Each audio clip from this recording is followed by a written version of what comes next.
Alright, welcome to this stream everybody. In this stream we are going to review this notebook which is from the FastAI course.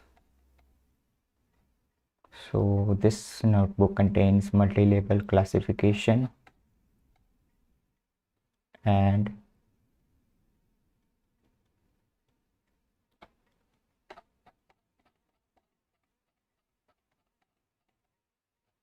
it also contains regression.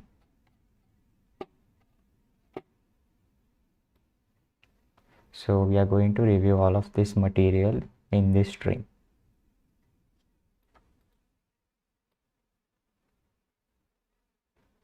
So without wasting any time, let's get started.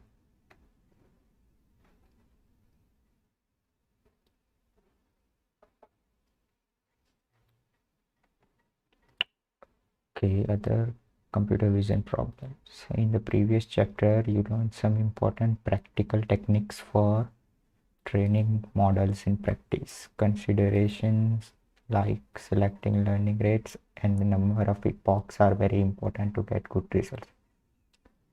So in the previous stream, we used these techniques of selecting learning rates and the number of epochs, different number of epochs to get good results for the chess model that we were building. And in this chapter we are going to look at two other types of computer vision problems, which are multi-level classification and regression. All right, the first one is when you want to predict more than one label per image, sometimes none at all.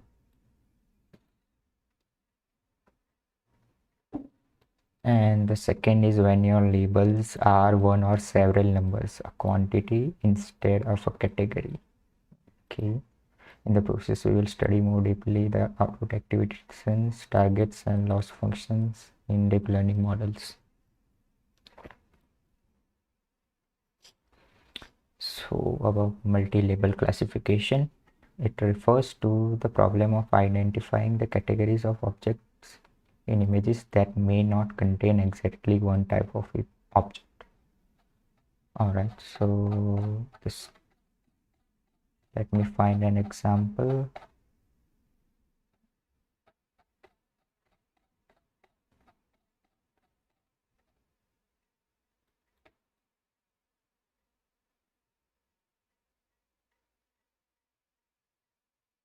Okay, so this is the only example we can see, but it doesn't contain a multi-label, it's just one label. There should be an example where they show different labels.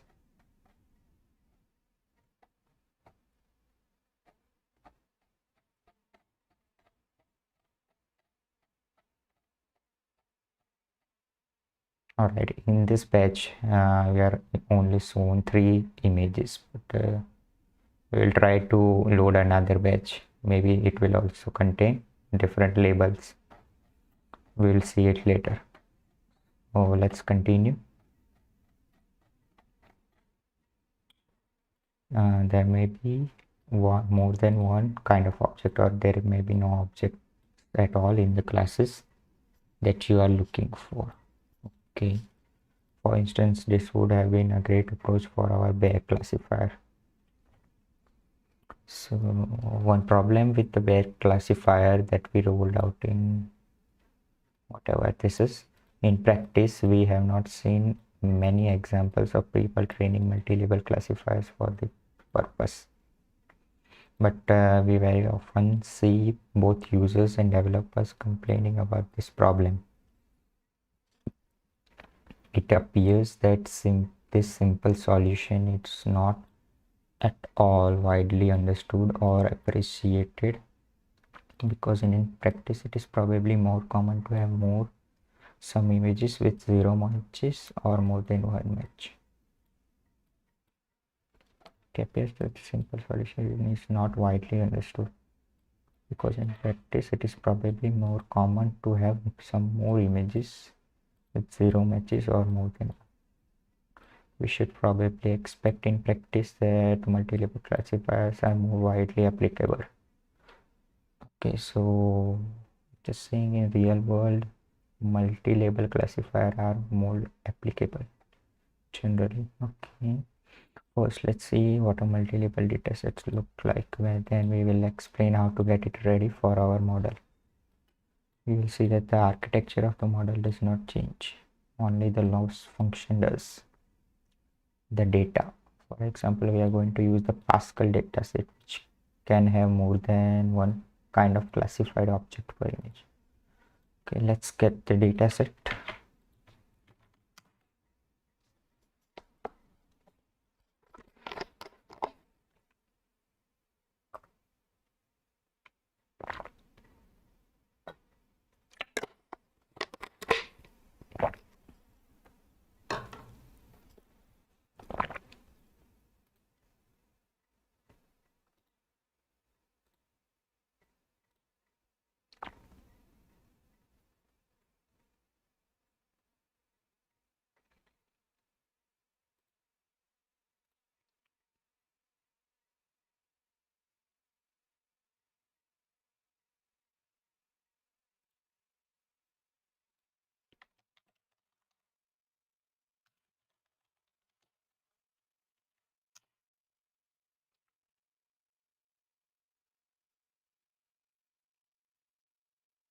Okay, so the data has been downloaded. Now let's try to read the CSV file.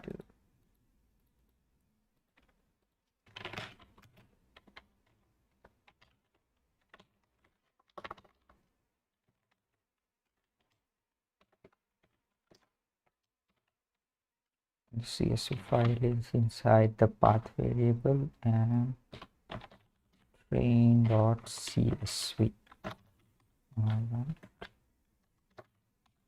Train.csv. Let's get the first few results from that CSV. So this is what the dataset, Pascal dataset looks like. It contains the file name, labels, which are inside that image, that particular image, and also another column which indicates if it should be in the validation set or the training set. So this image might contain a horse and a person.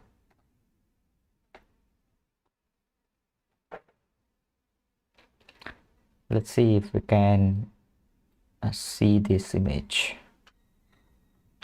How do we load the image? It should be something like IAM. Let me check other notebooks.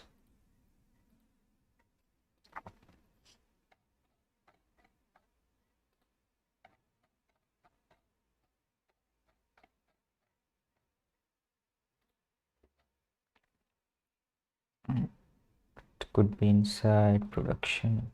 Okay.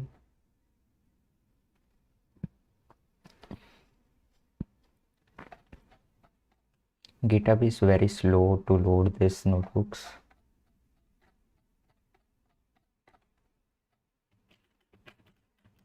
We want the code to show the image. Okay, this is how we can see the image.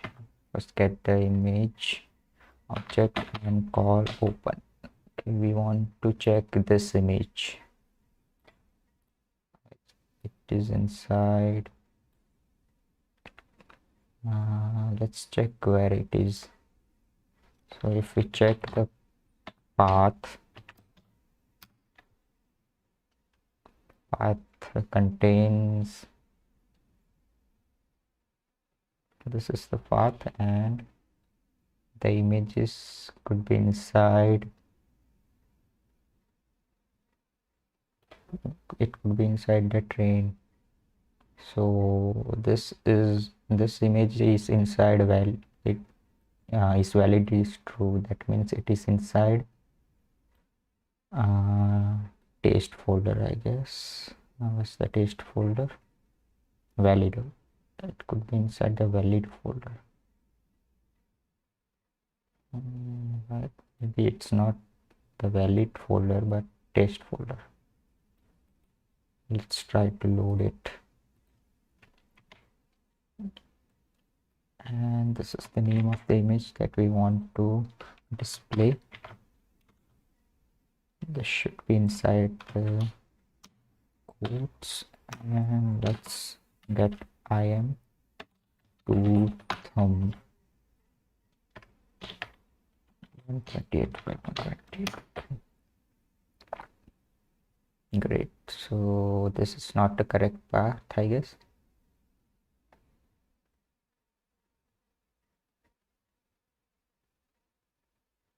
Fine.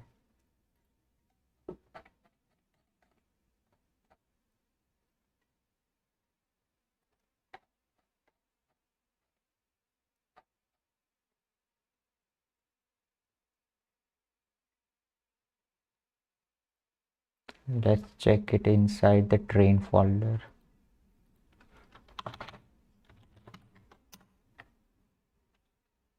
Cool, so it was inside the train folder. Let me resize it so that we can see it properly. Let's do 450 by 450.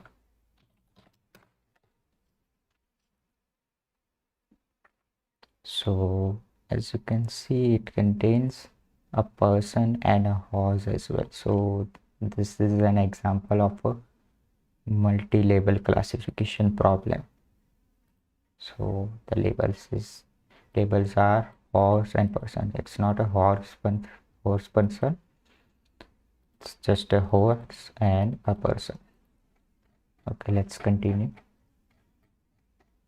So after we have downloaded the data and displayed the CSV, sidebar, pandas and data frames. Okay, there's a sidebar for pandas and data frame. No, it's not actually a panda. Alright. Pandas is the Python library that is used to manipulate and analyze tabular and time series data.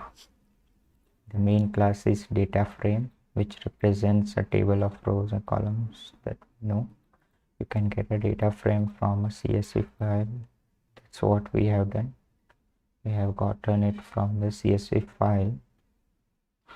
You can also get it from a database table, Python dictionaries, and many other sources. In Jupyter, a data frame is output as formatted table like this, as shown here. You can access rows and columns using the iLock property. Let's use the iLock property. This selects all the rows. This column selects also all the rows and first column. As we have already seen, the first column contains the image's name. So if we do this, first column for rows and 0 for column, then it gives us the image names which is in the first column. Can also select the first row and all the columns of the first row using this code. 0 for first row and column for all the columns. So if we get the first row, we get first file name, labels, and is validation operator variable.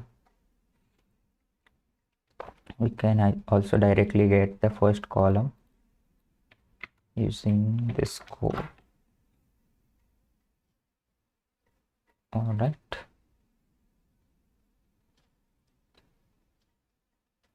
You can create new columns and do calculations using columns. You can create new columns. Okay. You can create a new column using this kind of dictionary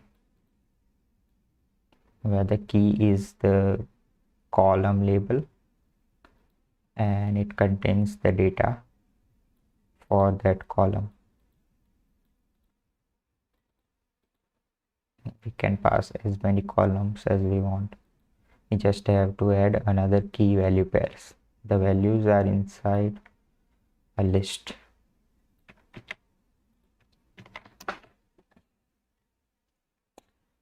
We can also concatenate two columns and create a third column like this. Sorry, it's not concatenation, but it's an addition operation of all the column values. So if we do data frame A and data frame B, and if we add them up, then it basically does the addition operation on all the column values. 1 plus 3 4, 2 plus 4 6.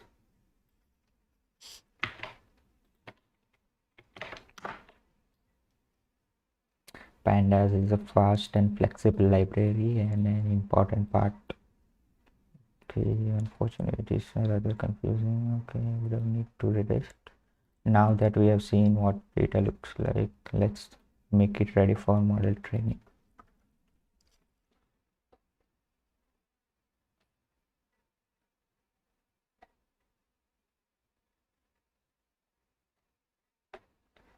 Okay, so in this notebook they have shown how to create a data flow block in a very detailed manner,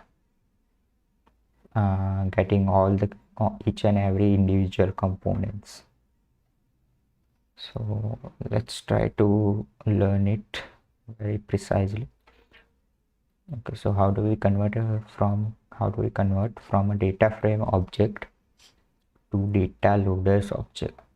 We generally suggest using the data block API for creating data loader object where possible, since it provides a good mix of flexibility and simplicity. Here we will show you the steps. So that's what I mean. They will show us the steps that we take to use the data blocks API to construct a data loader object in practice. As we have seen, PyTorch and FastAI have two main classes for representing and accessing a training set or validation set.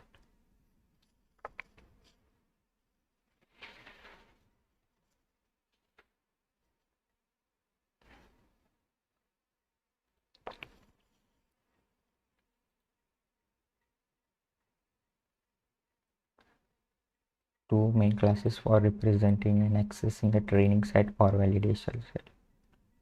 What does it mean? Two main classes. First one is dataset and another one is data loader. Okay, a collection that returns a tuple of your independent and dependent variable for a single item. Independent. So if we have an image classification problem, then the independent variable is the image and the dependent variable is the label.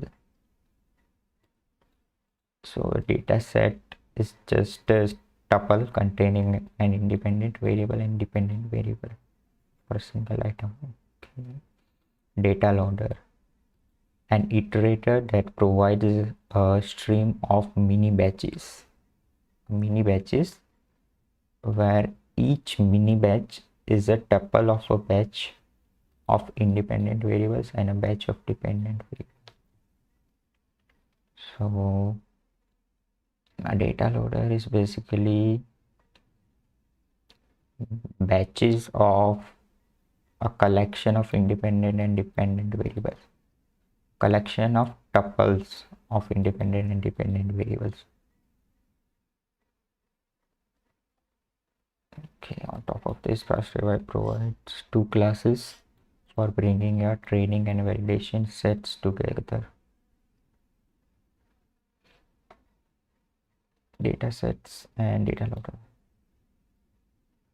Okay, so data sets and data loaders, these classes are provided by the FastAI exclusively, but data set and data loader is being provided by both PyTorch and FastAI. So these classes are built on top of these two classes. I guess these were originally from PyTorch, and FastAI developers created modified version of dataset and data loader, and on top of that they also created, I guess, the data sets and data loader classes. Let's check where is it. Let's check where those classes are in the source code. I guess to get the data set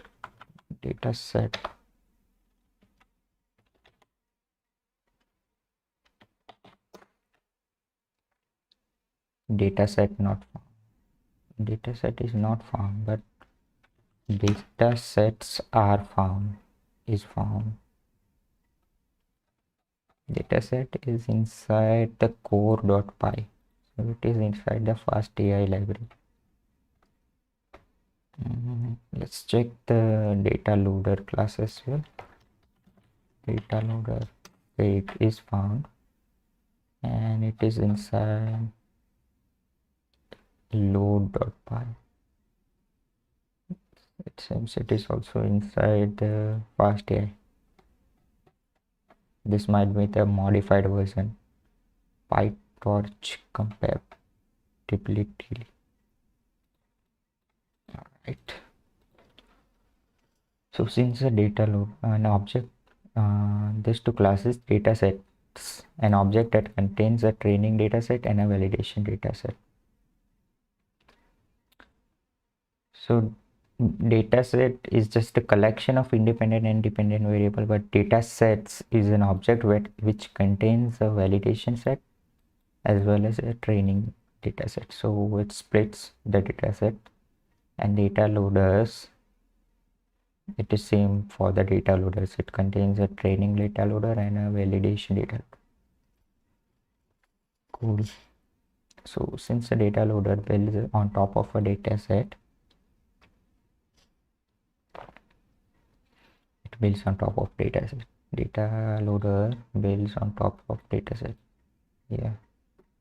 And adds additional functionality to it, collecting multiple items into a mini batch. It's often easiest to start by creating and testing data sets, and then look at data loaders after that's working.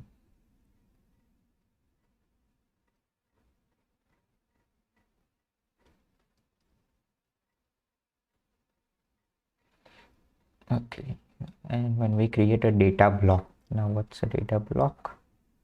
Data block we build up gradually, step by step, and use the notebook to check our data along the way.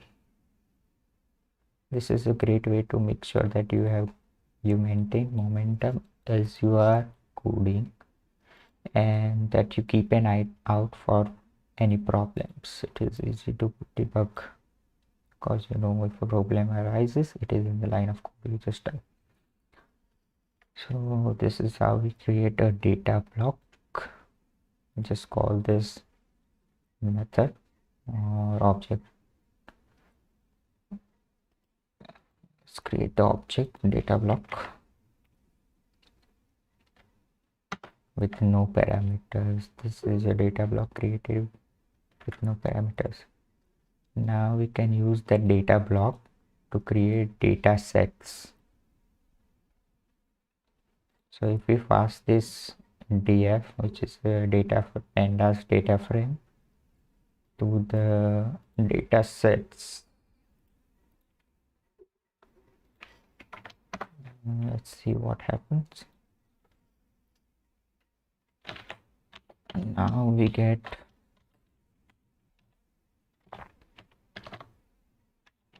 datasets dot train. So this has split the data frame and given us a training and a validation data set, which contain 409 and 1002 data respectively. Basically it contains different rows, this kind of rows. This much is inside the training and this much inside the validation.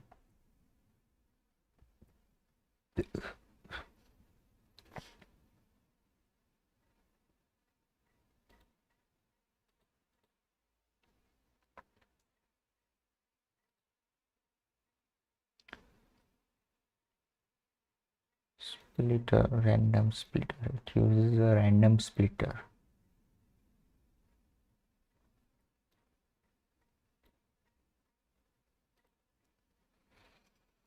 Okay, now that we have a training and validation data set, let's check the first row of the training data set.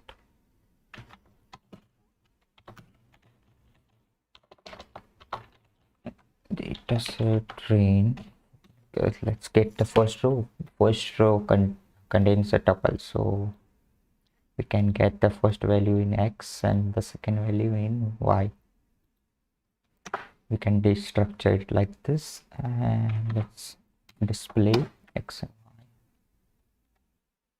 y. Okay, x and y.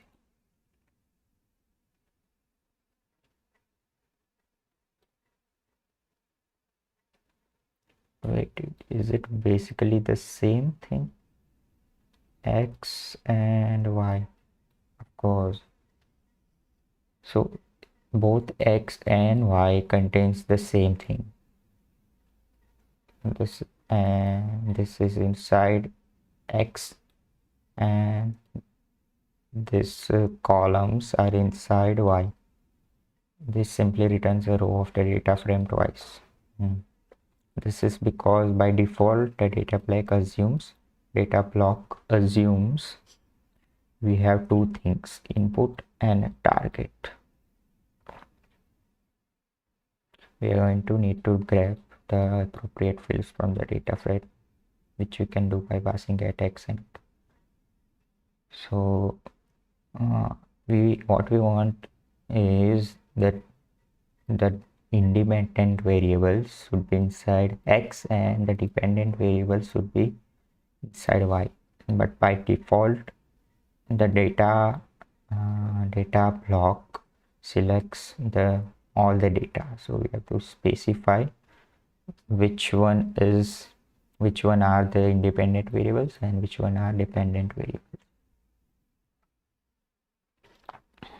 We can do that by using get x and get y function. So the f name is a dependent variable, right? Independent variable, sorry, it's an independent variable because it basically contains the image. It doesn't contain an image, but it just contains the name of the image, or we can also say the path where we can find the image. Now to segregate based on the independent and dependent variable, we have to pass get x and get y functions. So let's get the new data block,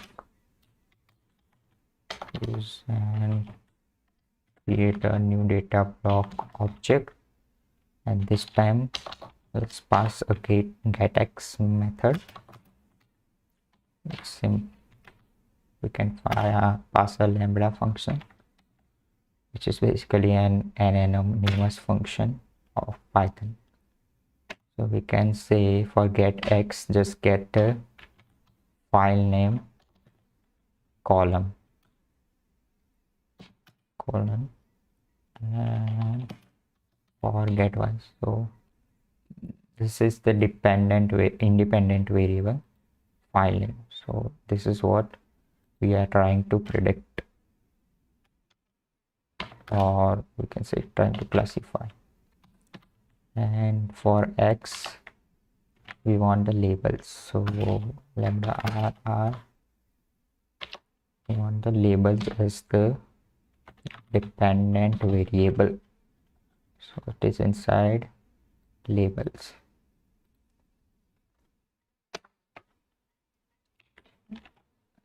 Let's pass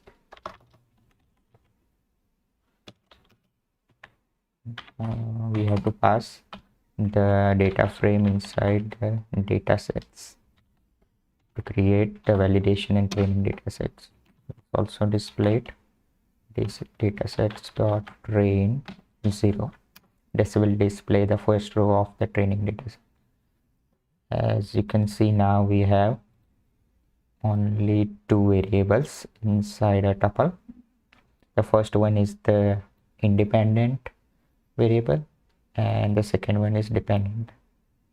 So first one contains an image name and second one is the label, which is what we are trying to predict. That's why it's an independent variable. Rather than defining a function, we are using lambda, just a shortcut for defining and then referring. Purpose is identical. So rather than creating a lambda function, we can directly use or we can say indirectly, we can use this kind of function, regular function as well, which does basically the same thing.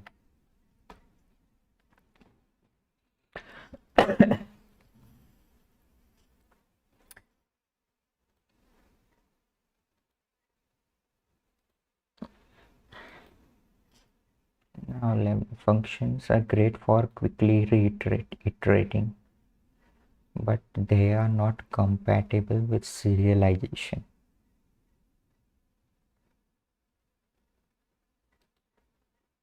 Okay, what does it mean, serialization?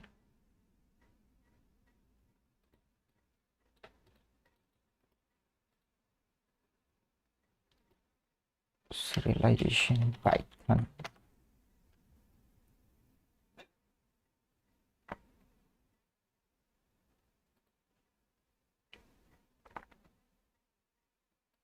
See, data serialization is the process of converting structured data to a format that allows sharing or storage of data in a form that allows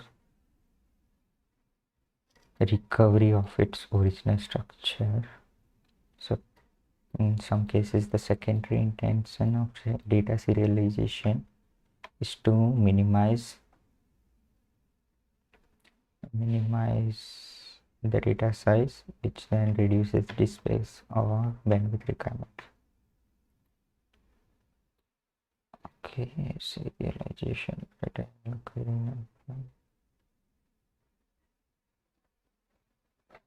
It means serialization, converting structured data to a format that allows sharing or storage of data.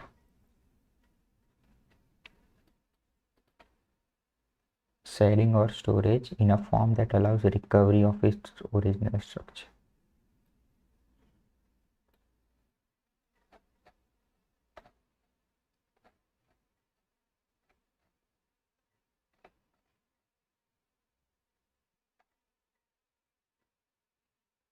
So if we create a CSV file, does it mean that we have serialized the data? Serializing test, yeah.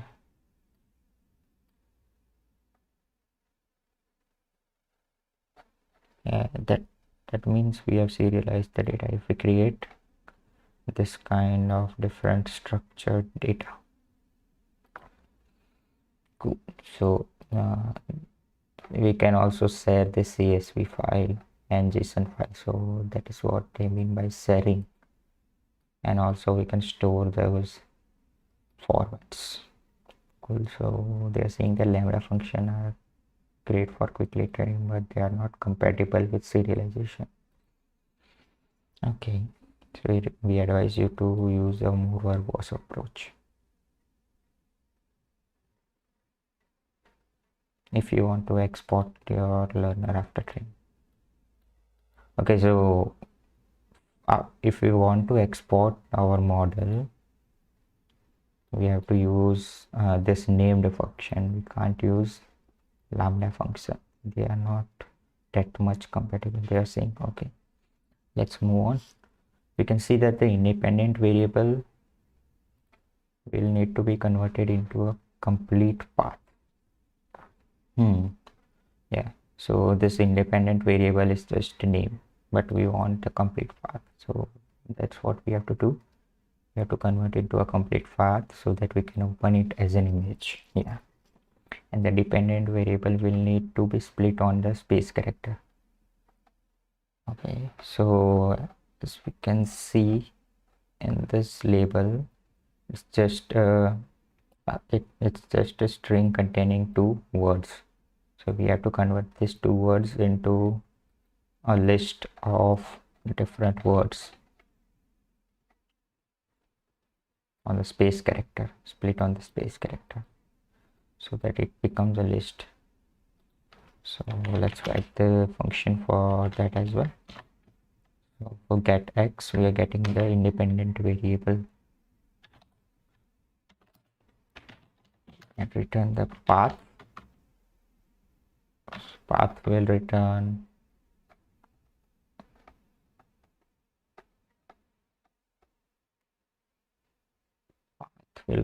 this thing.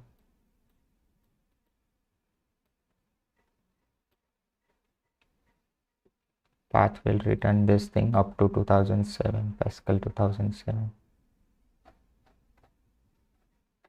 And the data is inside the train, so we have to pass train folder as well. And finally, we can pass the file name, which is inside the fname column.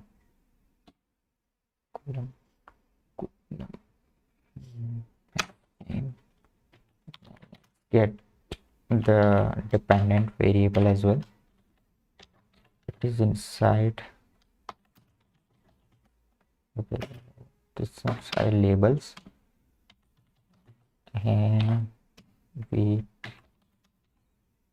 call the split method on the labels, and we pass the space as the delimiter, so it will split on the spaces and give us a list. Let's copy this directly, we don't need to type it out. This thing is same as before, we have just changed the functions. So now, as you can see, inside the independent variable, we have got the path object, which is an absolute path to that particular image, and inside the dependent variable we have a list. So in this particular example, it's just one label. So let's try to check another example.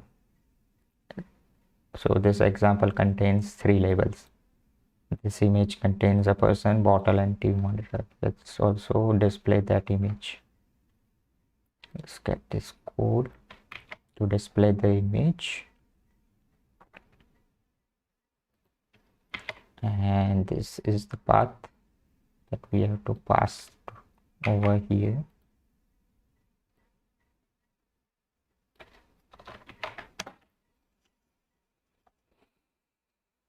So as you can see, this image contains a person, a bottle,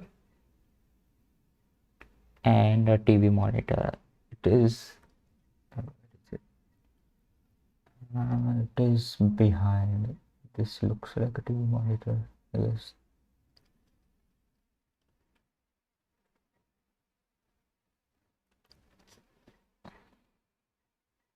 Even I can't distinguish where is the TV monitor. What the hell is it? Is this the TV monitor? Maybe that one is the TV monitor. Okay, let's move on. Now to actually open the image and do the conversion to textures, we will need to use a set of transforms. So we can't directly pass this kind of data. We have to convert the images, this image, into a tensor.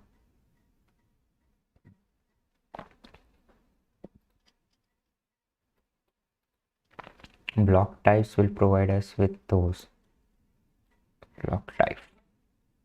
We can use the same block types that we have previously used, with one exception. The image block will work fine again because we have a path that points to a valid image, but the category block is not going to work. We have to use a multi-category block.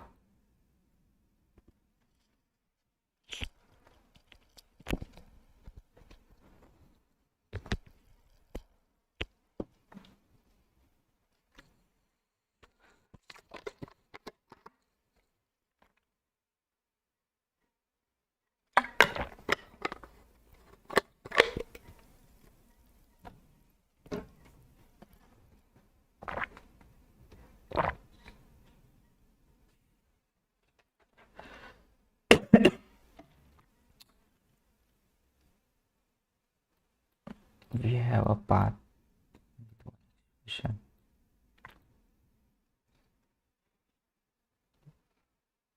The image block will work fine again because we have a path that points to a valid image, but the category block is not going to work.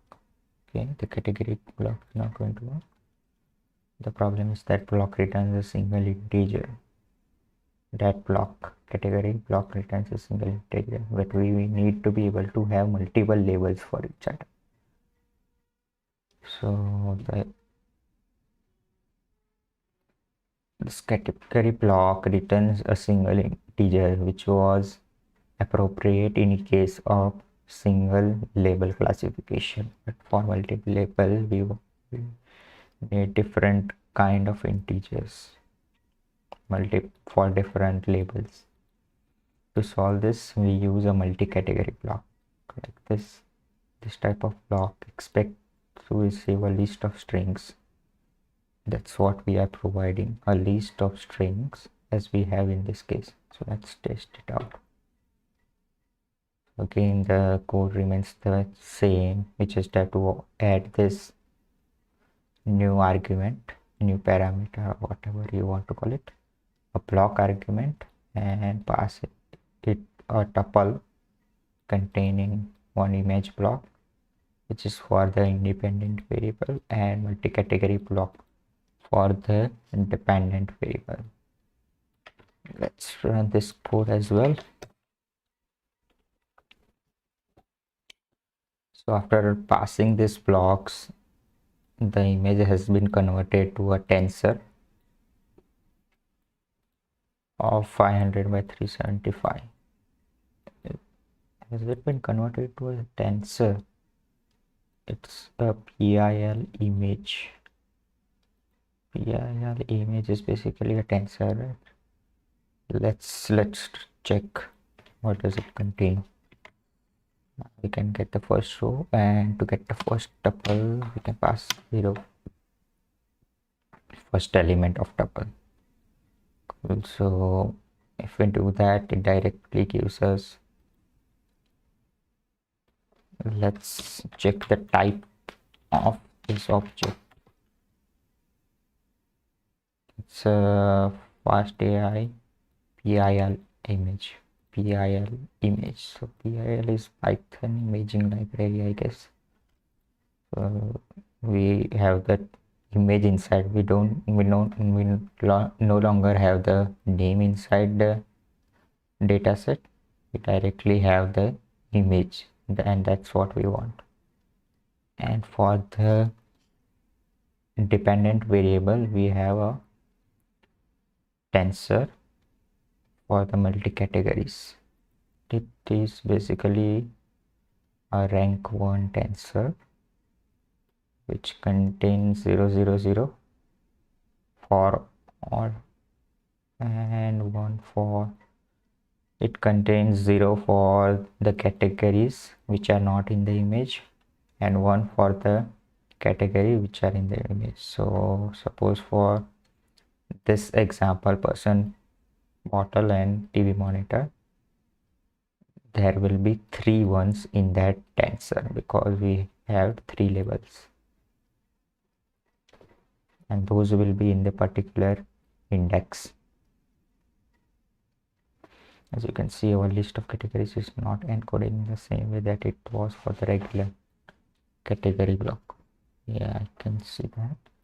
In that case, we had a single integer representing which category was present, like 1, 2, 3, or 4, and so on, based on its location in our vocab. So yeah, this is the key thing, location in our vocab. So this person label will have a particular location in this vocab. It's not actually a vocab, but you can call it as vocab. And in this case, however, we instead have a list of zeros with a one in any position where that category is present. So this particular image 0, we already saw it, what it was.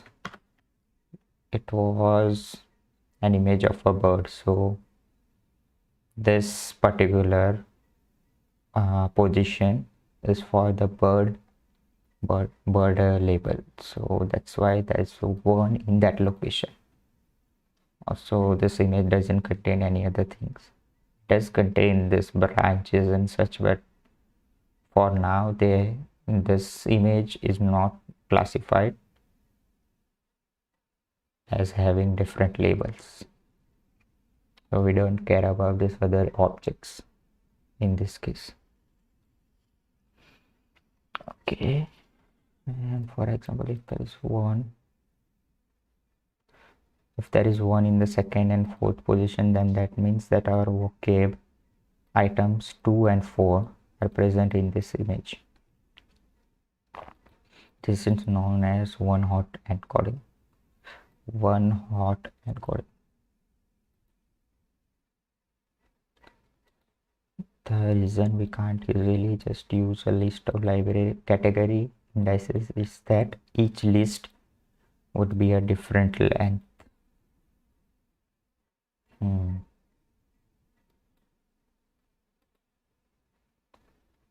So we can't use category list of categories, category indices. So we can't use, let's say, suppose this category corresponds to 2th position. So for that we can't directly use 2, and suppose this one corresponds to 4 and this one to 5. We can't use 2, 4 and 5 as 2, 4 and 5.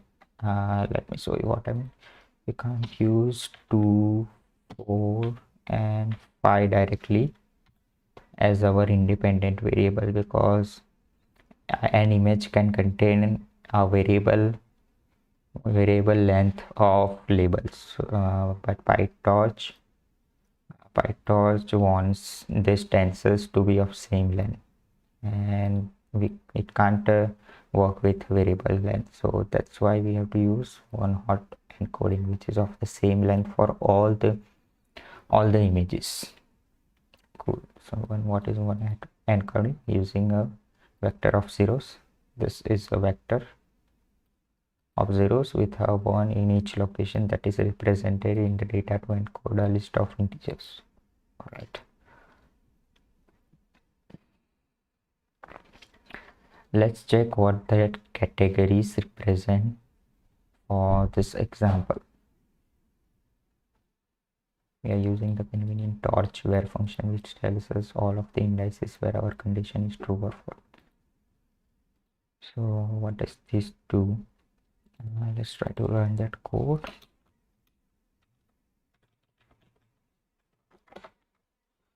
First we get indexes. Inside the indexes variable, call the torch.where method on the datasets.train, and we select the first row, and in that we select the second element of tuple, which is this dependent variable,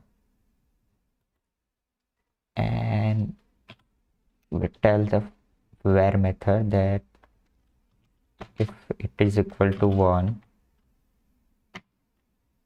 wherever we have a 1,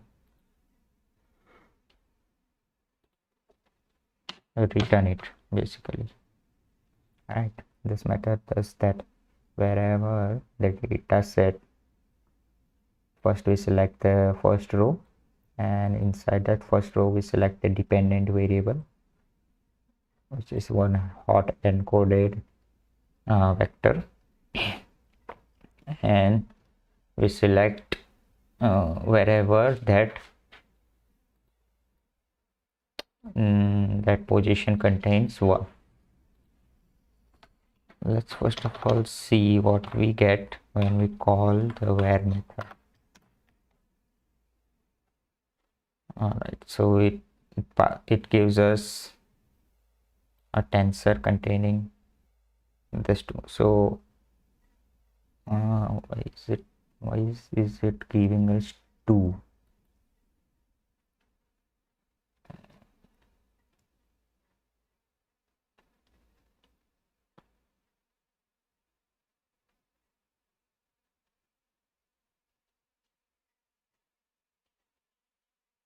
maybe it returns the indices, because as you can see, 1 is inside the second position, 0th, first and second position. So this where method returns the indexes,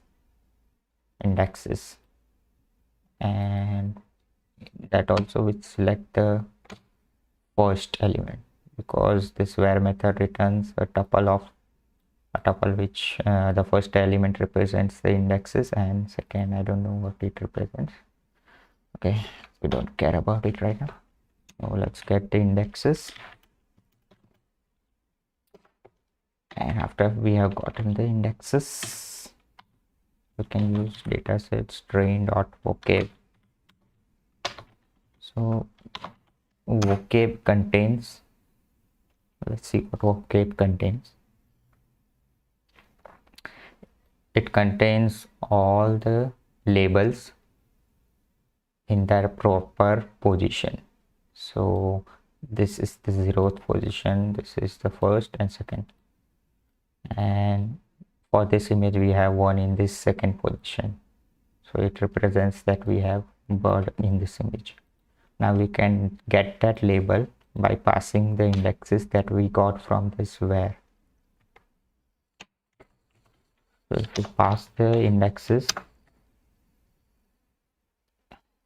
and if the image contains multiple labels, multiple places where there is one, then this where will return an array, a vector containing multiple indexes, and this vocab will select a list multiple indexes as well, and it will give us multiple labels. So what is that? With NumPy arrays, PyTorch, tensor, and FastAI class, we can index directly using a list or vector. That's what I say, which makes a lot of code much clearer and more concise.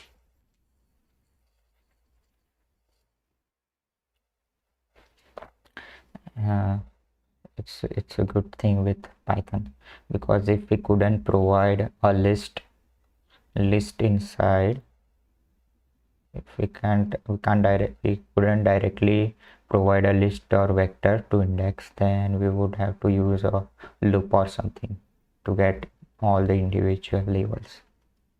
But as we can directly pass a list containing indexes, we can get it in one line of code directly. We have ignored the column is valid, so yeah, we have ignored this last column. Is it this column is valid, which is basically an identifier for that particular image, which identifies if it should be in the validation or the training data set, which means the data block is valid upon which means the data block has using a random split. So we were using a random split, but now we have to pass that variable to the splitter, tell it to split the training and validation database based on that boolean variable. To explicitly choose the elements of our validation set, we need to write a function and pass it to splitter, or use one of FastAI's predefined functions. So as we previously saw that when we create this data block element object, when we create this data block object, it uses random splitter, I guess. Where is it splitting the data? It was inside data sets.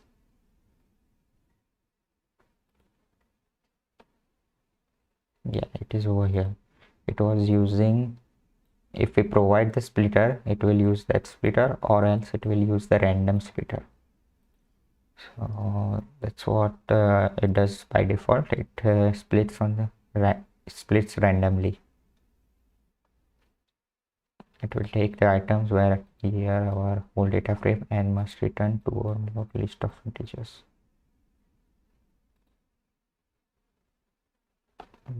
What does it mean? Pass it to splitter. We'll take the items. This they mean a data frame and must return two or more list of integers. Okay, so we have to return a list or more list which contains different indices.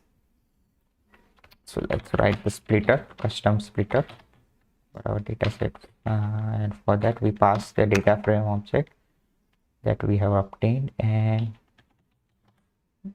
for training data set we have to get the data which contains is valid is equal to false.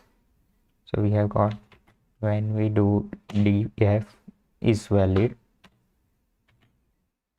it will select, so this part df is valid, this path will select all the indices. Okay, it will select the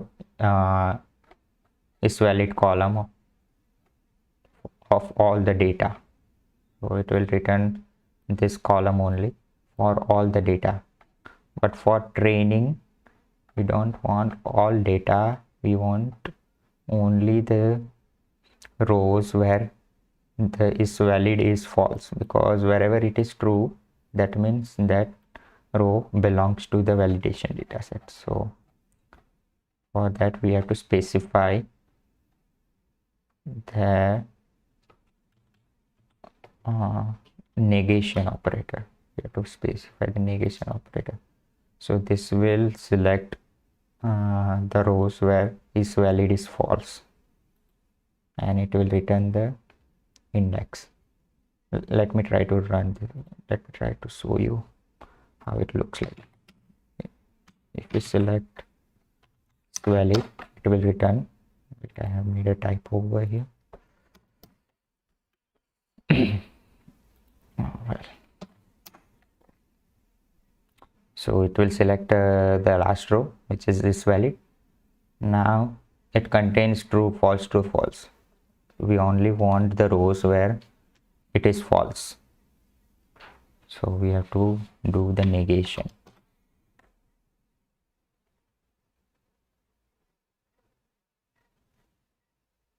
So what this false true specifies that that row, but that particular row, if it is false, that means that is inside the validation. So what we are basically inverting this input. We got the true, true, true, false, true, false, true, false.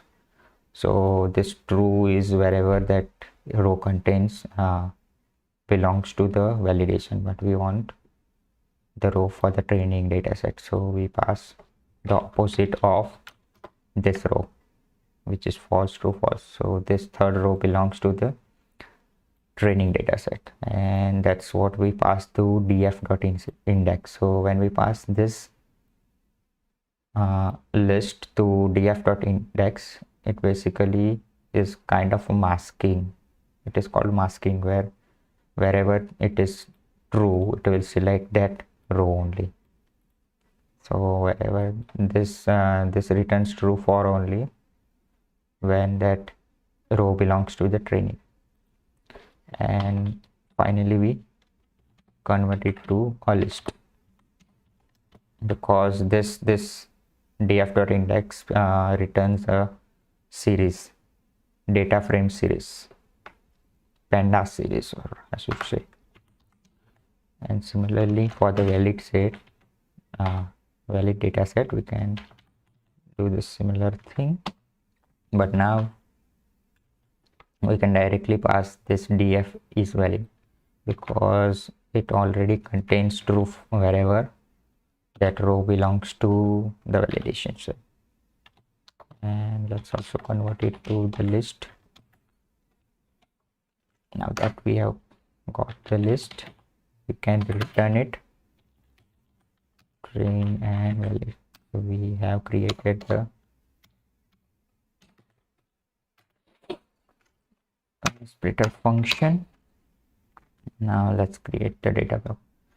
This 3 lines of codes are similar to the previous codes, only we are adding one more argument, which is splitter. So let's copy this.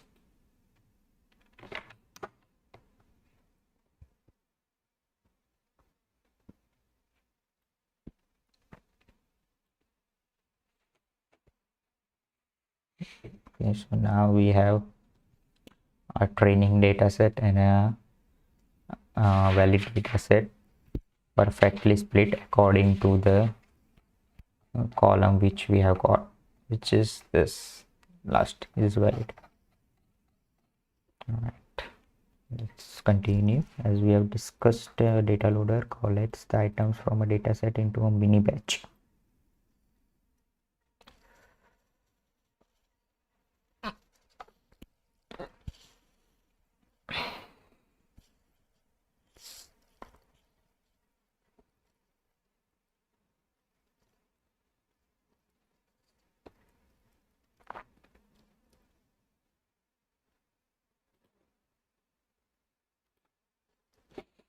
A data loader collects the items from a data set into a mini batch. Okay, this is a tuple of tensors where each tensor simply stacks the items from that location in the dataset item. What does it mean? I know what data loader does. It collects the item from dataset into mini batch. So it basically gets this kind of pair of dependent and independent variable, and it selects a batch containing a particular size. A batch of particular size. That is what the data loader does. Now this is a tuple of tensors. It is a tensor where each tensor simply stacks the items from that location in the dataset. What does it mean when they say that location? Stacks the item from that location in the dataset item.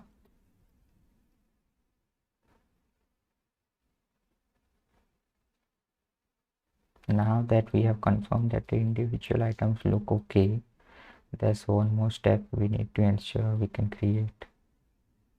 There's one more step we need to ensure we can create our data loaders, which is to ensure that every item is of the same size.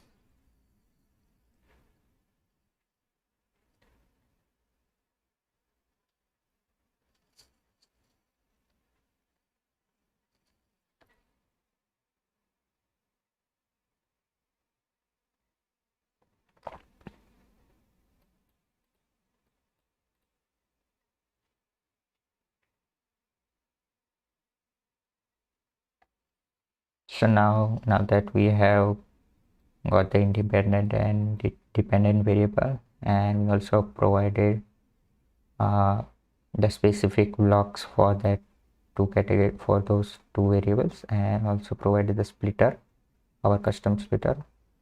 We want to ensure that we have got all the images which are of the same size, because they can't be random, because again the same point which was described over here, that PyTorch requires tensors which are of the same length. So that's why we have to provide images of the same size, same width and height. So for that we can use this item transform randomize resized crop, and we have already seen this randomize resize crop in action in the previous notebook. It was shown inside, I guess, second. It was inside this. Yeah, it was inside this notebook. It's over here, randomize resize crop.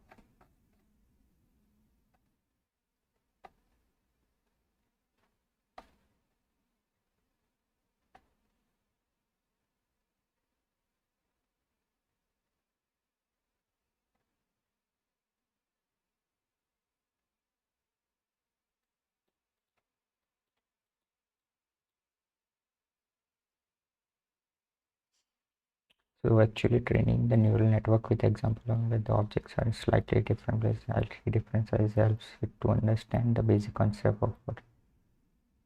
Okay, what does it actually mean to do random resize? Let me see. Randomly resize and crop.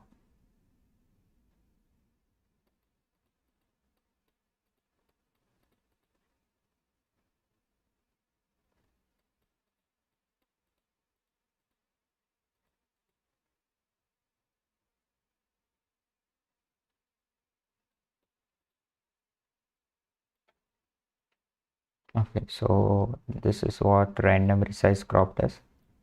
It randomly selects part of the image and crops to just that part. That way we introduce a randomness in our data set, or I should say in our model. On each epoch, which is one complete pass through all our images in the data set, we randomly select a different part of each image. So for each and every epoch we are selecting different parts randomly, so that will ensure that we cover all the parts. So suppose, let's say in one epoch we cut off the head and crop this part, but that's okay because in next epoch we might select this part which contains the head, because we are doing it randomly. This means a model can learn to focus on and recognize different features. Okay, that's it for randomized resize crop. Let's copy this code as well. It's similar to the previous codes.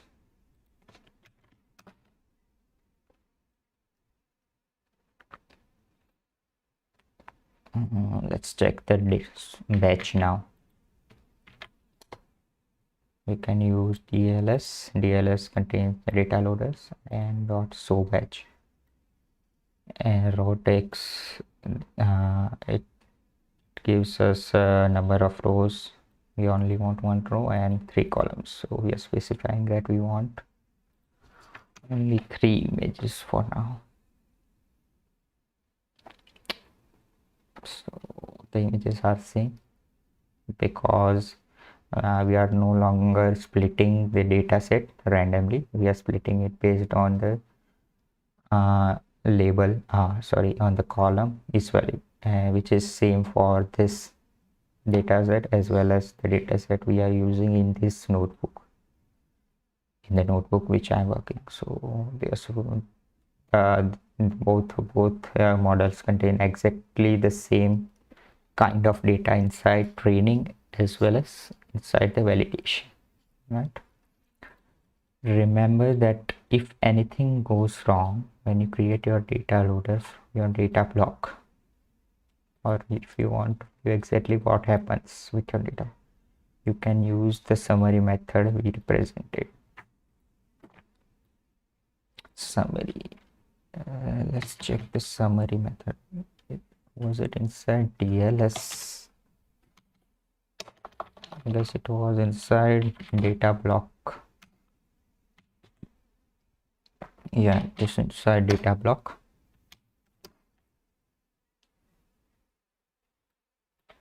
Source. Okay, we have to pass.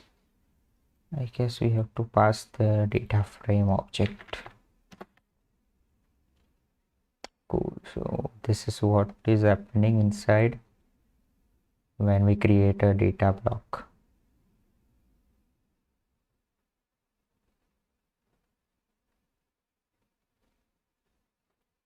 First we collect all the items from the data frame. shows us there are 511 rows and 3 columns. 2 data sets of sizes. After that, we split the data and create 2 data sets of sizes 2501 and 2510. After that, we apply the blocks, image block and multi-category block. Wait, we don't apply it yet. We first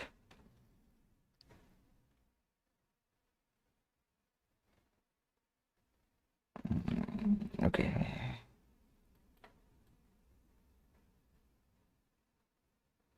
I am assuming that before this get xy, before we call it get xy, we have already applied the image block, so it is not shown over here, but maybe that's given. So after that, we apply get x and get y. It creates an image, then also multi-categorize it, which was over here. It's the image. Okay, so yeah, first we get the image first. After that, we create the block. So first we get x, so it gets the starting from this object, applies get x, gives this. So when we apply get x, we get this,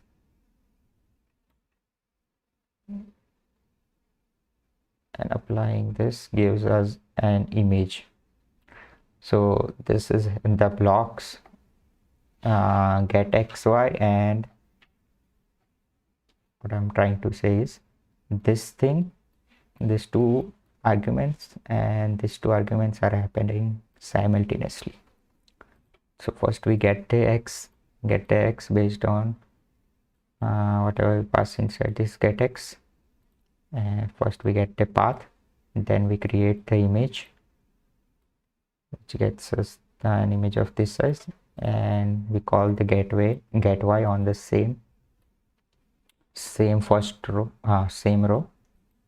We get y gets us this list, then we apply the multi-category block, which gives us one hot encoded tensor, and finally we get this out of that row, and we apply the same thing for all the rows. And after we have got the all rows,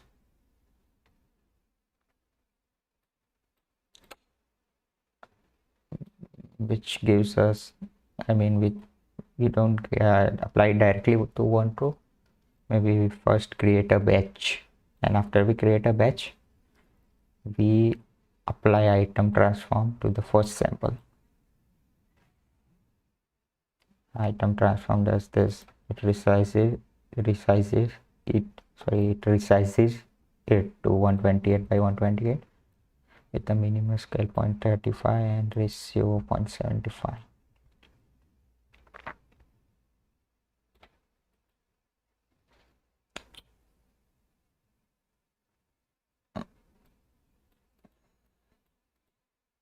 After we have applied the item transform to each sample in each batches, we apply the batch transform. But in this case, we are not providing any batch transform to our data block object. Let's see if there is a default batch transform or not. Let's check the source again.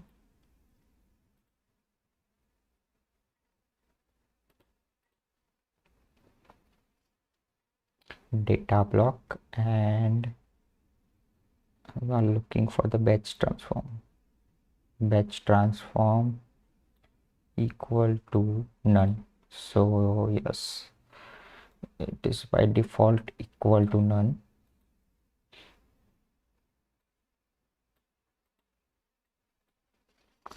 So by default there is no batch transform being applied. So that is it for the summary method. Let's continue with the notebook.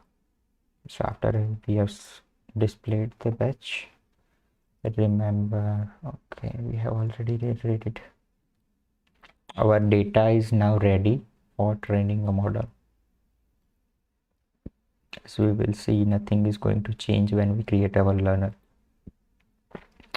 Alright, so that is it for the data part. I mean, we have created the data frame and we have downloaded the data frame and created the data block, and from that we have created a data loader, and that is it for getting and retrieving and transforming the data. Now we will create the learner. But behind the scene, when we created learner, nothing. So firstly, AI library will pick a new loss function.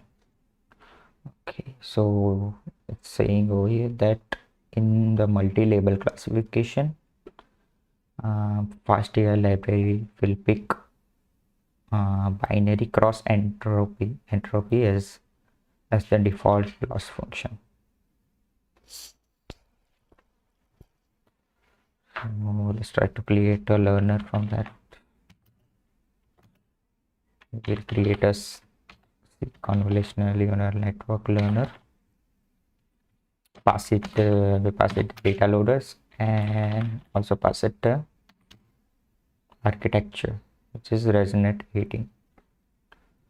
So this is, we can see in this pop-up, loss function is null.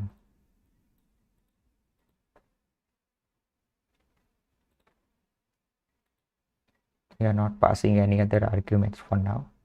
We are not passing the loss function, so by default it will take binary cross entropy based on this block, multi-category block. It will see like this function.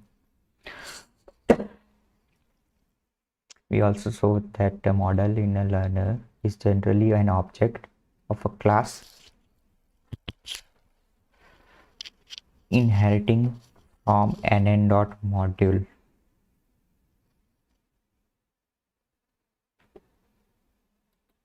And that we can call it using parenthesis. And it will return the activation of a model. You should pass it your independent variable as a mini batch. You can try to test it out. You can try it out by grabbing a mini batch from a data loader and then passing it to one.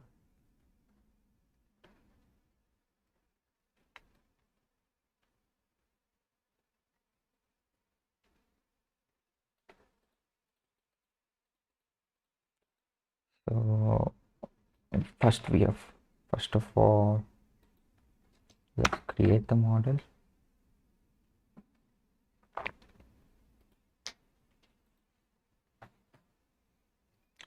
Now that we have the model, this method toCPU, I don't know what toCPU does, but dls.train one batch, it will return one batch from the training set.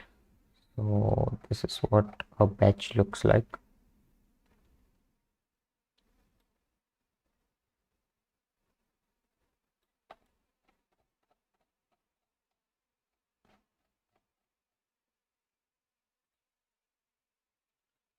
And we destructure it and get it inside X and Y.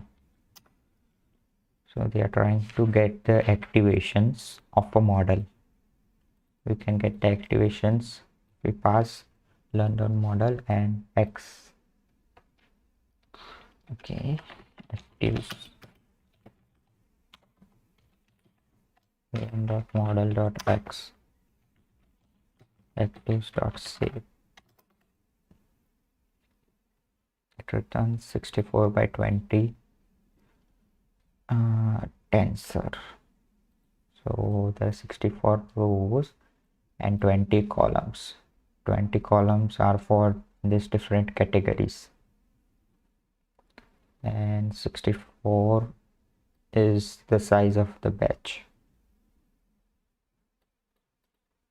think about why activates this. We have a patch of 64 and we need to calculate the probability of each 20. Yes, was one of those activities and looks like.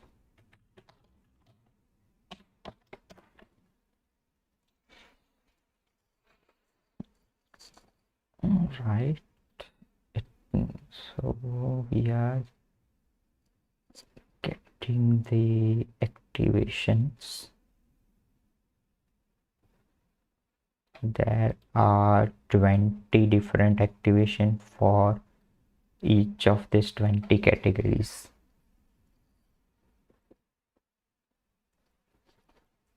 Okay. Getting model activations.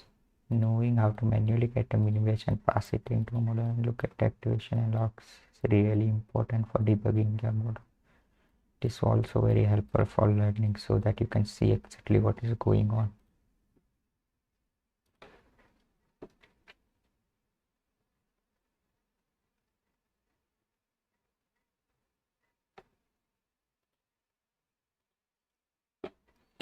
They aren't yet scaled to between 0 and 1, but we learned how to do that. We can use the sigmoid function. So we want this output activation between 0 and 1, because these are basically the probability of this 20 categories, and the probability can't be outside of 0 and 1. So this activation should be inside 0 and 1, and for that we can use the sigmoid activation function. We apply the sigmoid activation function to those inputs, and okay, so basically we are learning what this binary cross entropy does, this loss function does. So these are the initial activation that we are getting in the final layer, which will calculate that will predict what this each of these images contain, and these are all random and outside of 0 and 1, so we can't use any value outside of 0 and 1 to calculate probability. So for that we want each of these values inside 0 and 1. So that's what this binary cross entropy does.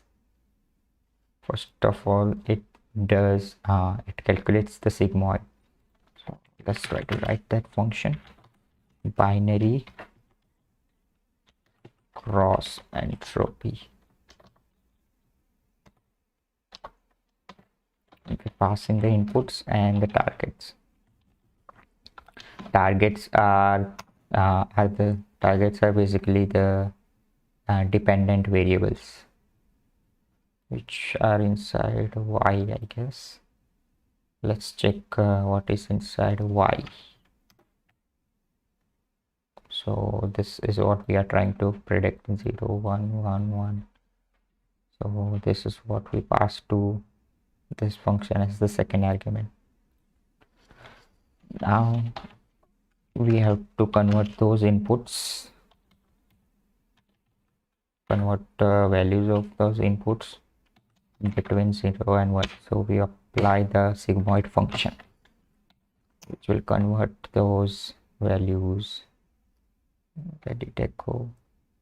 These values between 0 and 1. Let's check what it looks like when we apply the activation function. Actives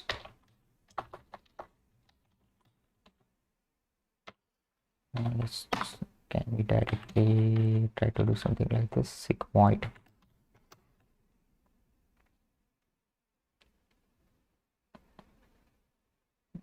So that's what it does. Now that after we apply sigmoid, I hope our model won't give us errors, because we have directly fired this program, this function which generated the sigmoids, and we can't we can't use this function twice, I guess. Alright, we will create a model again once again. We can see now what this sigmoid function does. All of these values are between 0 and 1 now. And after we have applied this sigmoid, we can return, we are returning again this, we are using the var function. And what it does is basically it selects the targets where targets equal to 1. Wherever targets equal to 1, we get 1 minus inputs, and where they are not equal to 1, we get the inputs. So that means if we, let's say, if we select this first target array, then it's basically saying that wherever the target equal to 1, wherever this is equal to 1, select 1 minus this value, or else wherever it is 0, select directly this value. So it will select 1 minus this value for wherever there is 1, and after that we apply the log function and the mean function. So this is this NLL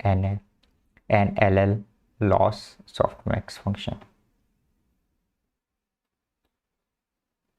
Wait, what is it saying? Noted because we have one hot encoded dependent variable, we can't directly use NLL loss or softmax, and therefore we can't use cross entropy. Soft vector as is home. Let's first get this code.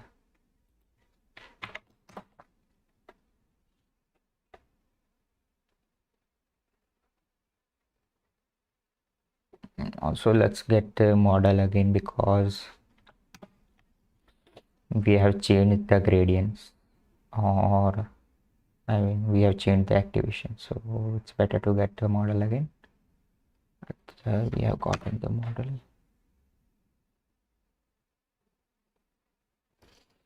Now let's read what it is, or what it is trying to say.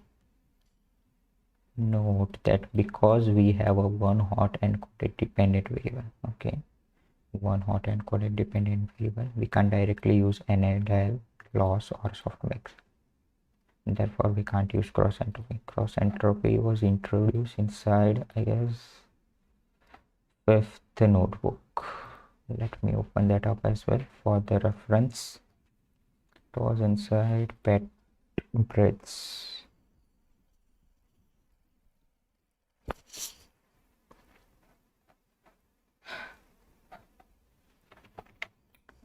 Entropy. Okay, so here cross entropy.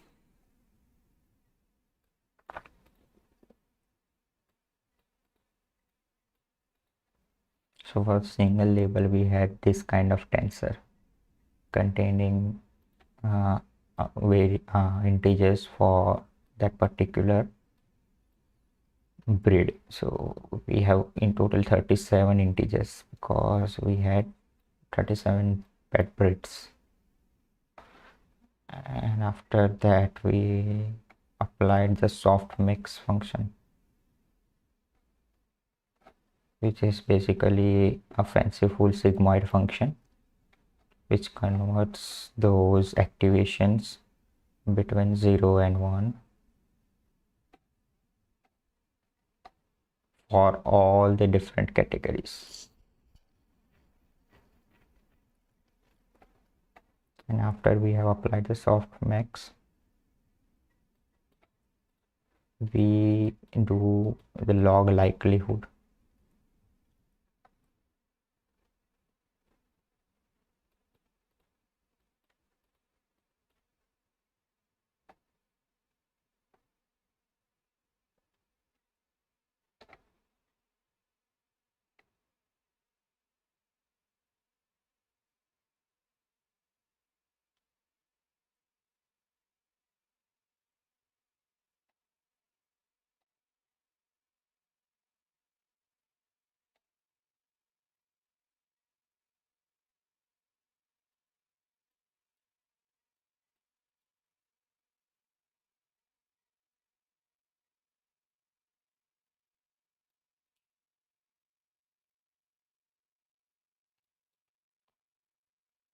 So this is what we get after we apply the cross entropy loss. That was for the cross entropy loss. So I know what softmax does, and I might have to review what log likelihood does. It takes the inputs and sigmoid and 1 minus input, that is for the MNIST loss. But for this log likelihood, we are getting the tensor of that targets and getting SMX, which are basically the activations. And this is for the binary label case where there are only two categories that we have to classify, first and second. Now after out of these two activation, we are trying to get the one which is correct. So for that we pass this target inside indexes. So we select indexes will select these rows, and based on 0 and 1 we will select either 0 and 1. So we will select prediction, and if we will check if these predictions are correct. So after we have selected this particular value out of this two, after this out of this pair, okay, this is what this does. I know that much. Now what do? We apply the negation, which will get this as negative values. So that is basically it for NLL, which is negative log likelihood. And after that, this function does not apply the log, so we have to apply the log afterwards.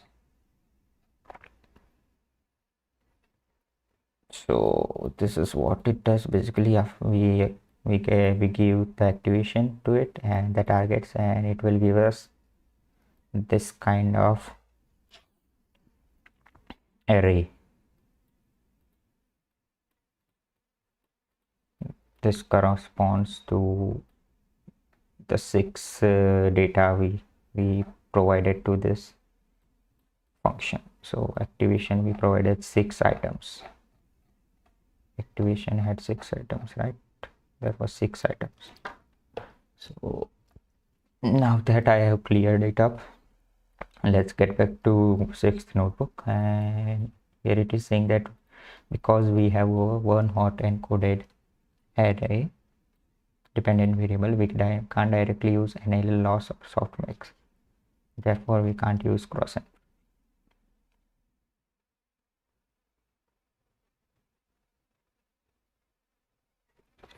Because in case of single label, we just had a singular one in an array of indexes, so that was okay. But now we have a one hot encoded array, means we have multiple labels. So for that reason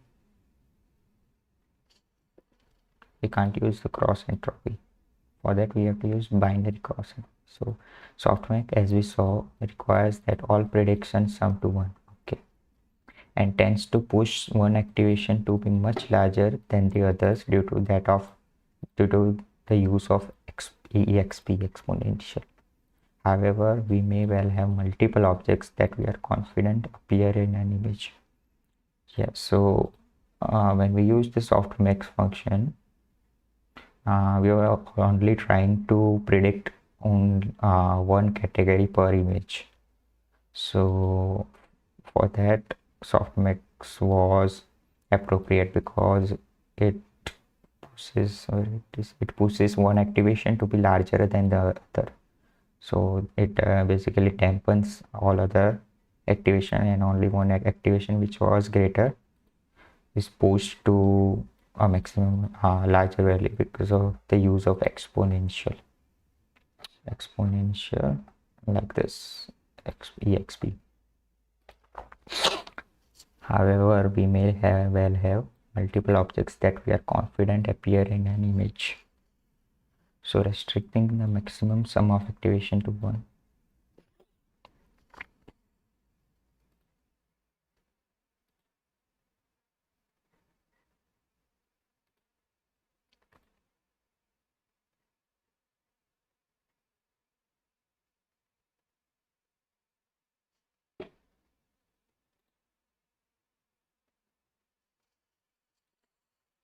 Alright guys, I will be back in a minute. Back in a minute. Oh,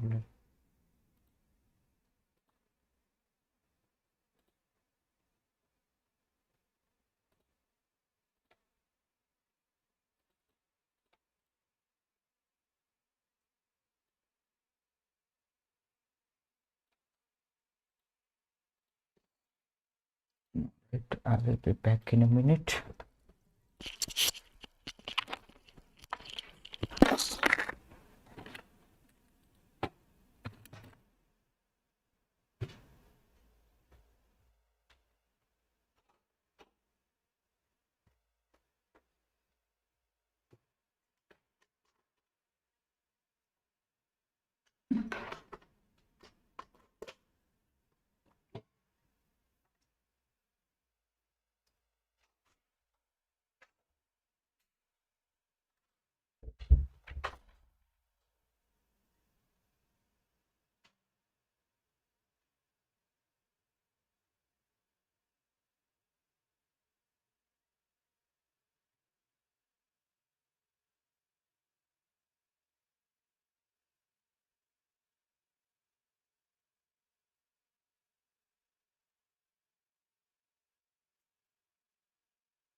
Alright, let's get back to it.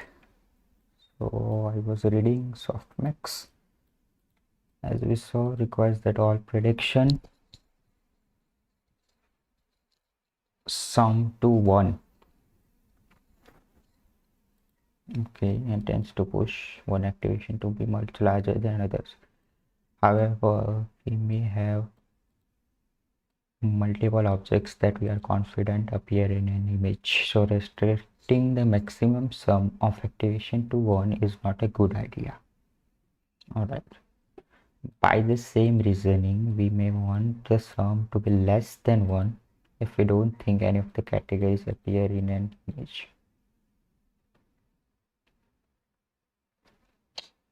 And NL loss and LL loss, as we saw, returns the value of just one activation, the single activation corresponding with the single label for an item.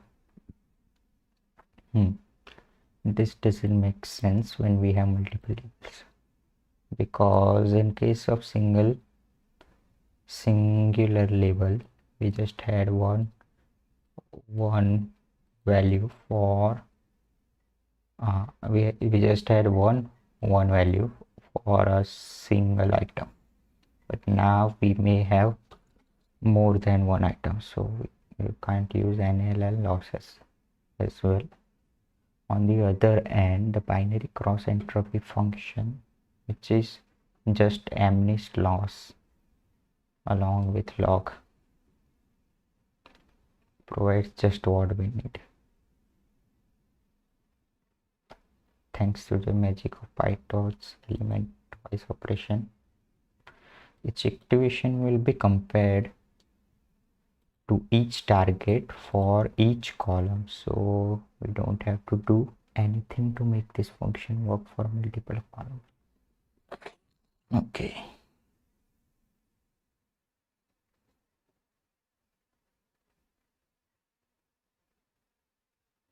Because this where method will select all the appropriate positions wherever it is 1, and wherever it is 1 it will apply 1 minus inputs, and wherever it is not 1 it will directly give us inputs. After it has done returning this activations, it will simply log it element wise and give us the mean, and this mean we have to optimize. So this is the value we are trying to optimize with this binary cross entropy function.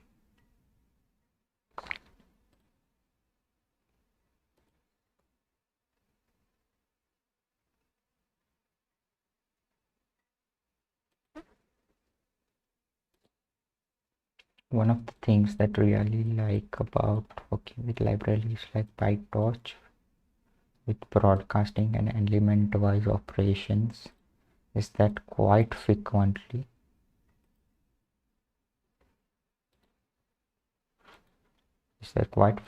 I can write code that works equally well for a single item or a batch of items without changes. Okay, binary cross entropy is a great example of this. By using this operation, we don't have to write loops.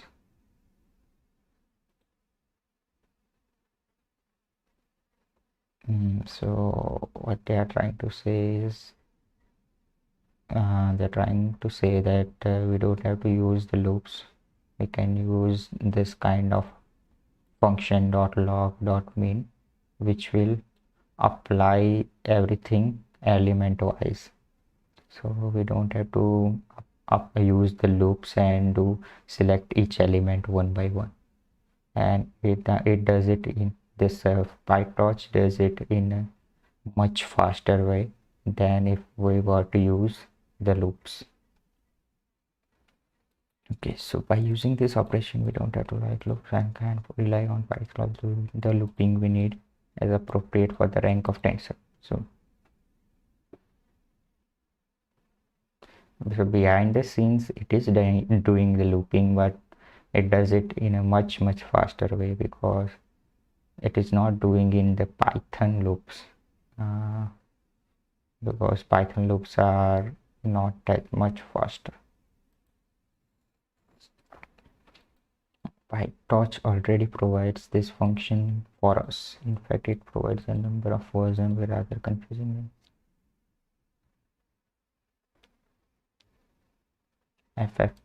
Binary cross entropy. So the function that we have created, this custom function, you can also get the same function from PyTorch library by either using this f.cross entropy and its module equivalent, which is nn.bca loss.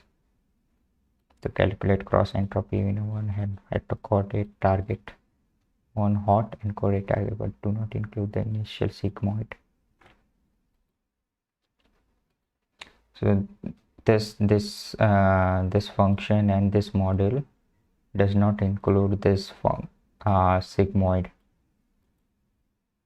So for that there are other function and modules, which is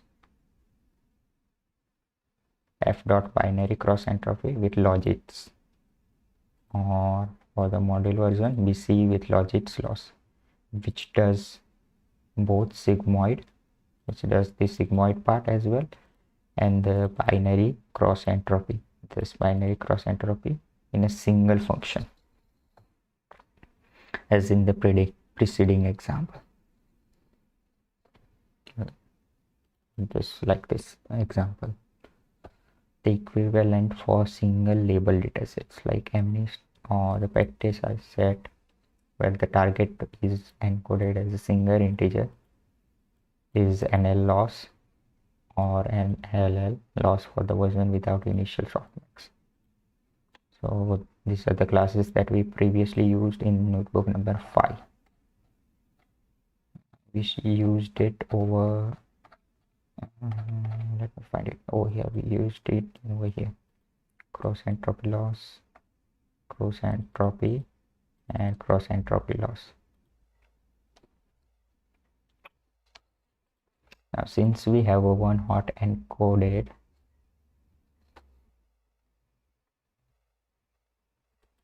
target, we will use BC with logits loss. So okay, so now let's try to use this function binary cross entropy provided by the PyTorch and create our loss function. We get the loss function using let's get the module version with nn bce with logits loss. So it will also apply the sigmoids, and after we have got the function, let's use the function to apply it to our activations which we got previously from one batch.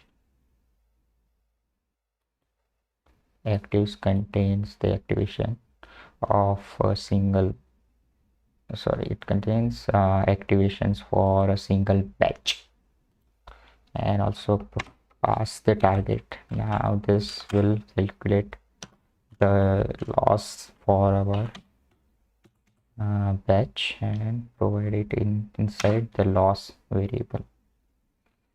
So as you can see, it has calculated the loss for this particular batch. Now this is the thing that which we will be trying to optimize using our CNN learner. We will calculate the gradients based on this value. We don't actually need to tell FastAI to use this loss function, although we can if we want, since it will be automatically chosen. FastAI knows the data loss has multi-label, so it will use PNL. So FastAI uses BCE with logits by default if our data loaders contains multi-label, multi-category block inside the block. One change compared to the last chapter is that metrics we use. Okay, after we have created the loss function, or I should say after we have got the loss function, now we have to think about the matrix. So they're saying that because this is a multi-level problem, we can't use the accuracy function. Why is that? Well, accuracy was comparing our outputs to our target like so. Maximum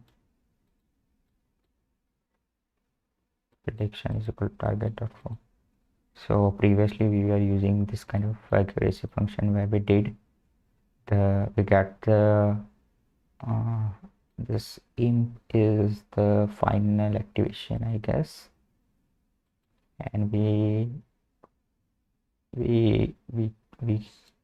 tried to get the maximum out of that activation, and we got it inside the predictions.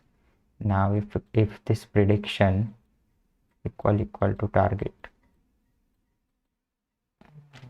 wait, let me see what it does. This prediction contains this target contained in the previous case, it contained different integers. For suppose for this pet and bread, that was the metric.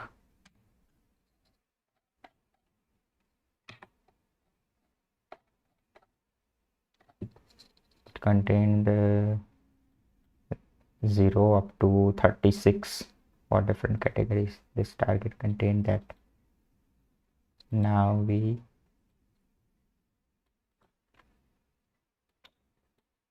if the prediction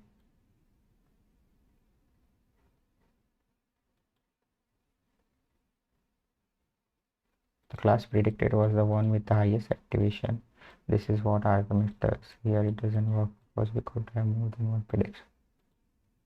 One with the highest activation. Does it mean one with the highest activation? I'm trying to recall what actually was calculated in case of accuracy.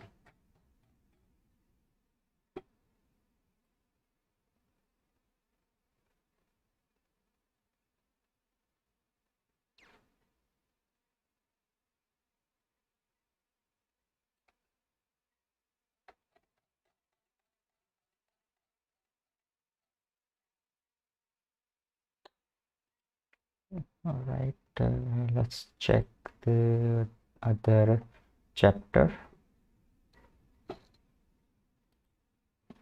It might be inside the MNIST notebook.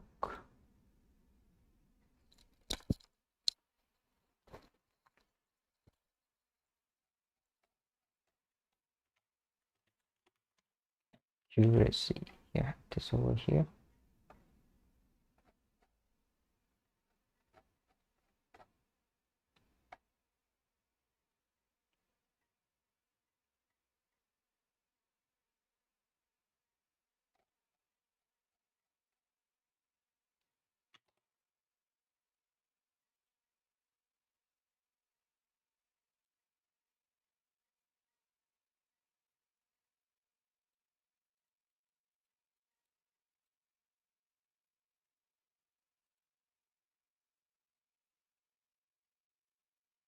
Okay, so this kind of prediction are given by the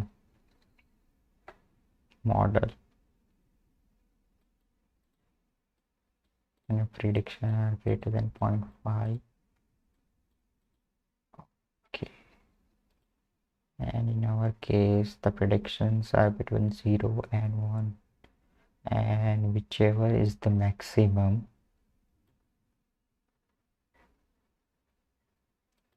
whichever was the maximum, we were returning that value.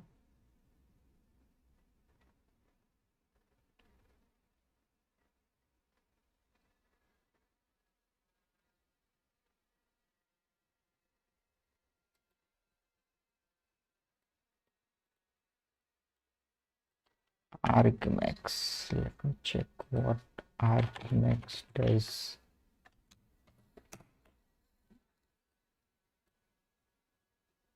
Argmax numpy. Okay, takes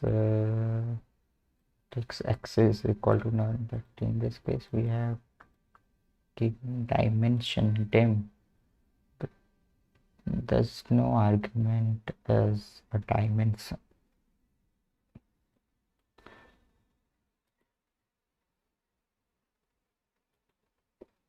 It must be different arguments from that PyTorch. So PyTorch arguments takes a tensor. So if we pass this tensor to argmax,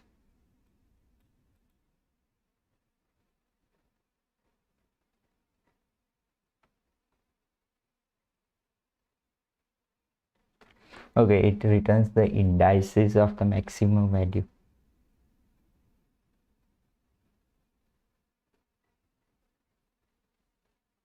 And if we pass dim dimension to reduce, we are reducing minus x minus 1, which is the, yes, it starts with rows, columns, and then minus 1 will be the last axis, which might be the columns.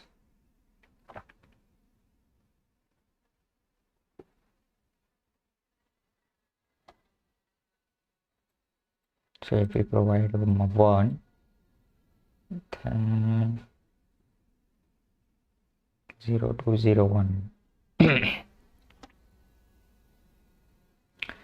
it will provide the maximum bit on this columns, maximum out of this rows, because we have passed 1. Or is it maximum out of this columns? This is 1 row.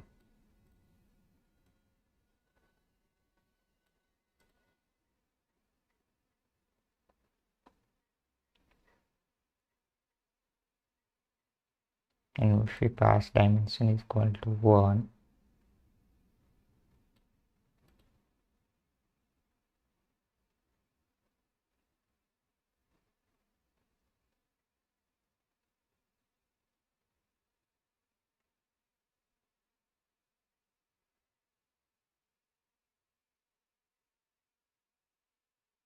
zero, 1, 2, 0,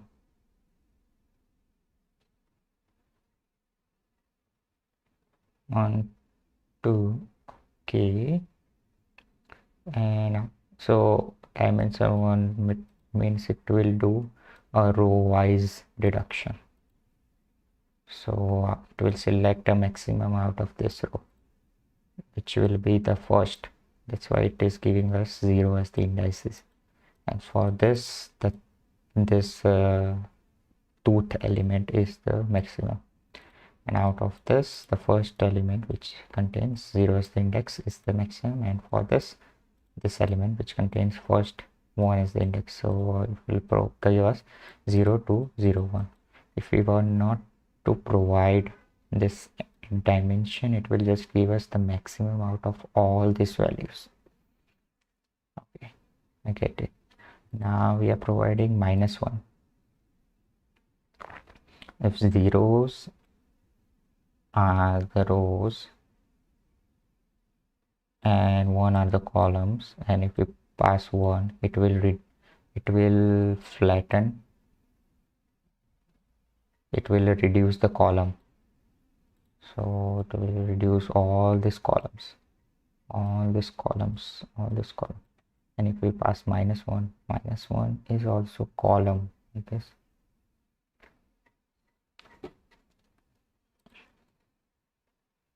I have one image which shows us how this columns and axis works.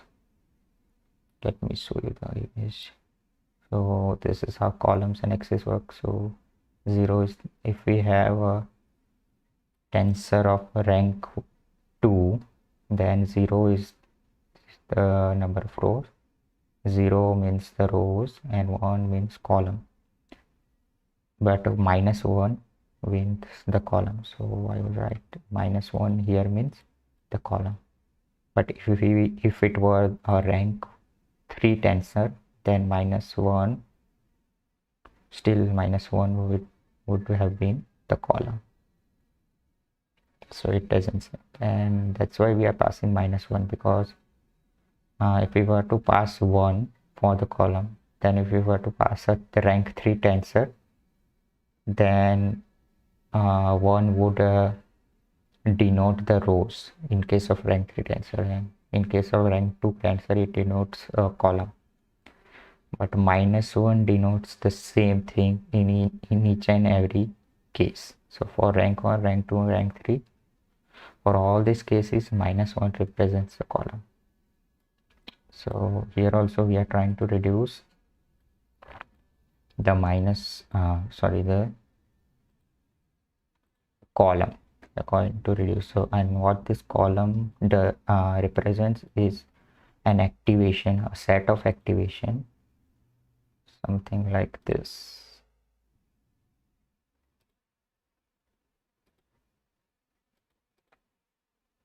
It represents something like this.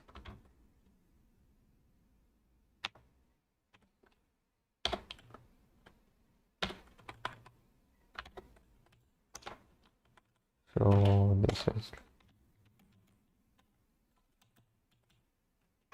this is what a column looks like, and we are saying that do a argmix on this column, and this would be the prediction. So for single label classification, we had something like this. Suppose for first category it gives us this much prediction, for second category it gives us this one, and so on. So out of this, all of this prediction, we would select the maximum out of all the prediction, and then okay, it won't provide this value, but it will give us the index. So if suppose, let's say this is the maximum for that column, so it will uh, return us 1, because it is in the 1th position inside the column. So 1, this will return 1. So this will contain something like this after calling argmax. So for first it will give 1. Suppose for second row the maximum was inside 0th column, and it will return 0. And what this one column represents, it represents the prediction for a single image. So this is the prediction for the first image, this is for second image, and we try to check if it is equal to the target, and what that target contains is something like this.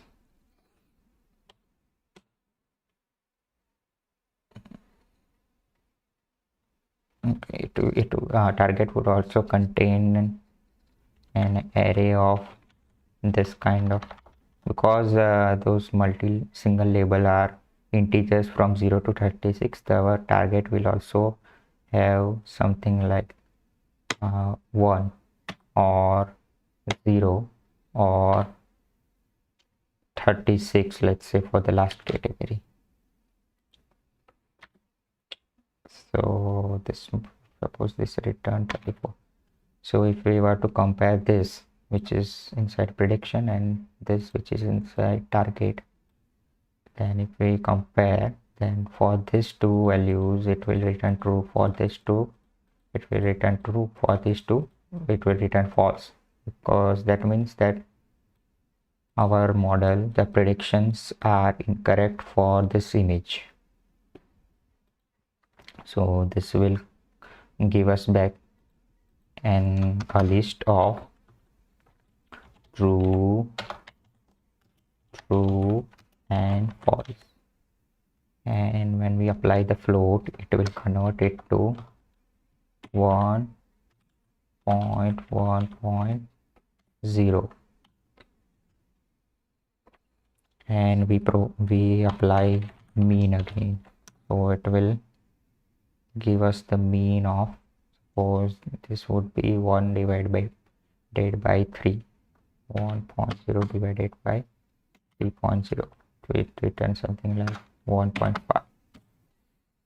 So this would be the accuracy of our model, 1.5. But that this accuracy was in case of, it was only in case, oh shit.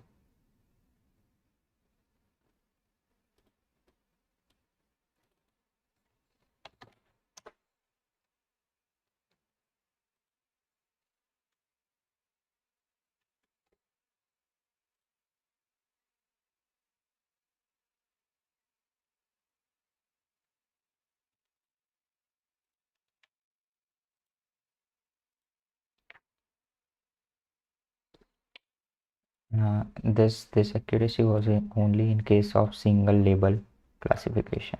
But, we can't use it because let's read on now. It is saying the class predicted was the one with the highest activation. This is what argmax does.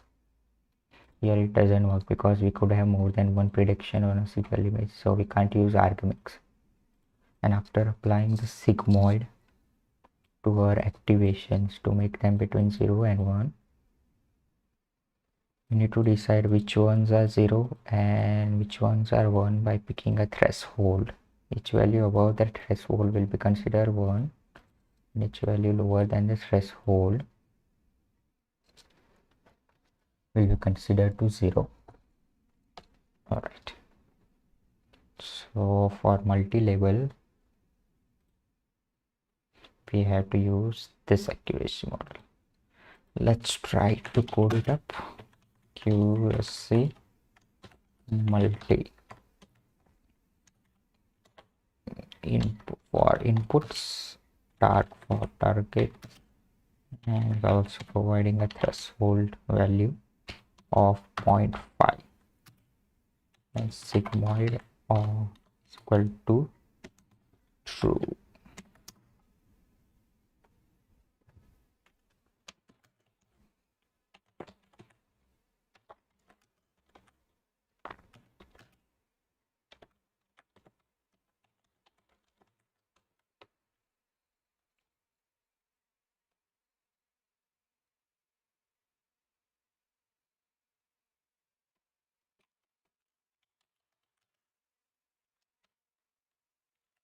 We are returning aim is greater than threshold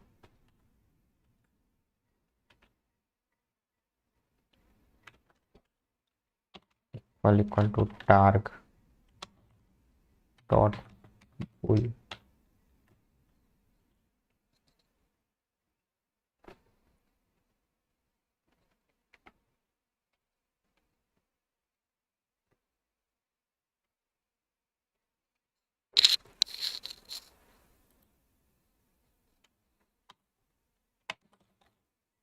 Dot float dot mean.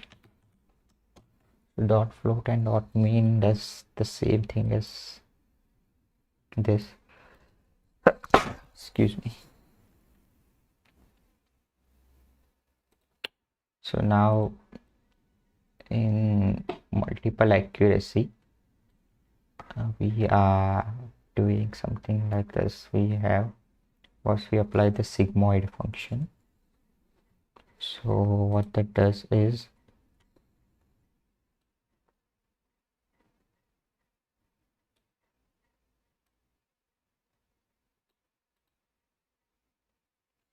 okay, first we apply the sigmoid function, so that converts the activation between 0 and 1.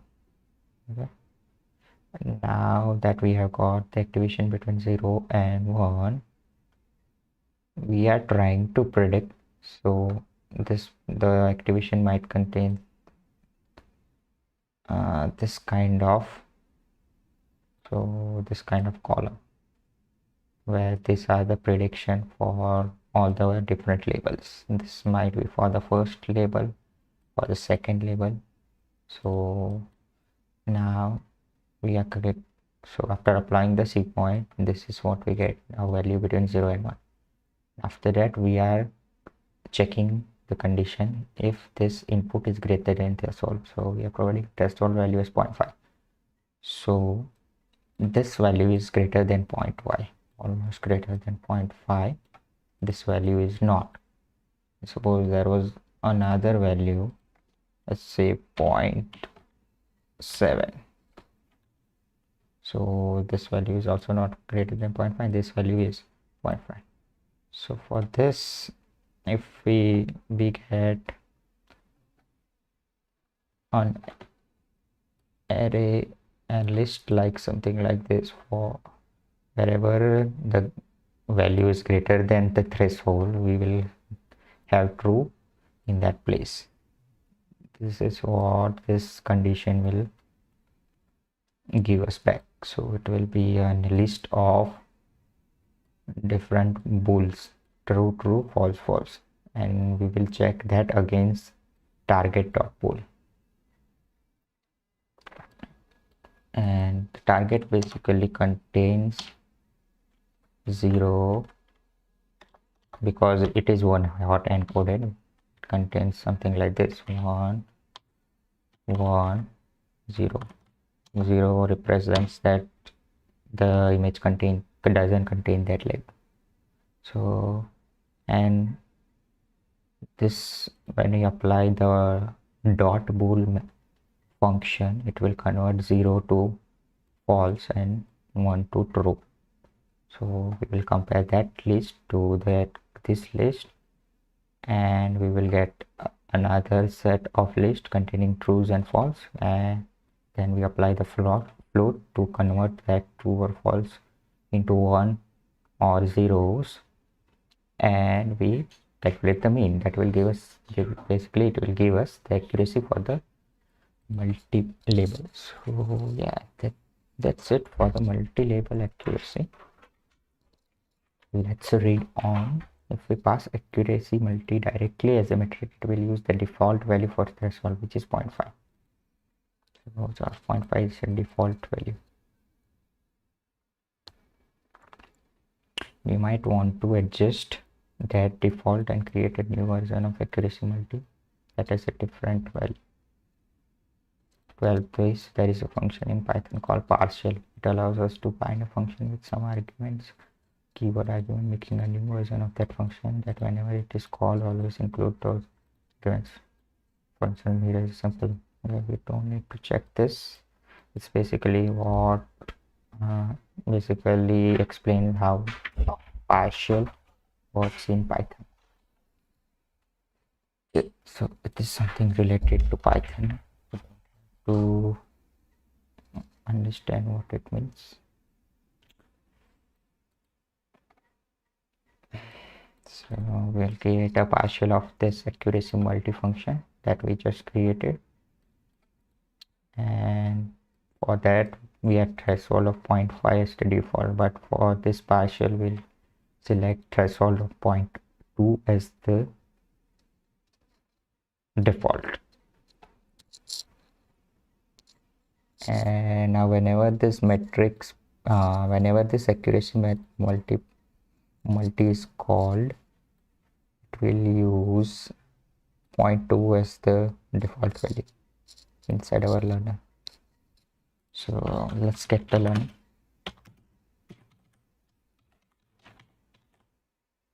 So finally we are down to training the model. We have created the data block, and after we saw the binary cross entropy, and now we are creating the learner. Let's apply the matrix, get the partial.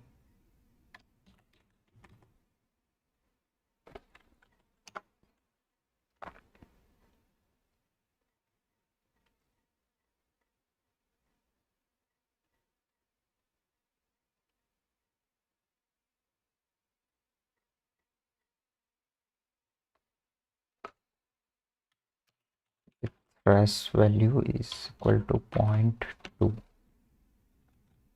Now we fine tune the model. Finally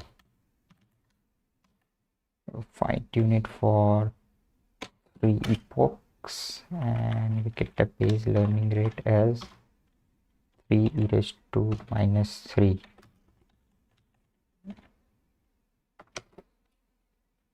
and we train the randomly assigned weights for 4 epochs.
While it is running, let's read on. Pick a threshold. Picking a threshold is important. If you pick a threshold that's too low, you will often be failing to select correctly label. Can change this. We can see this by changing our metric and then calling validate, which returns some validation loss and metrics.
Still, the regression is left.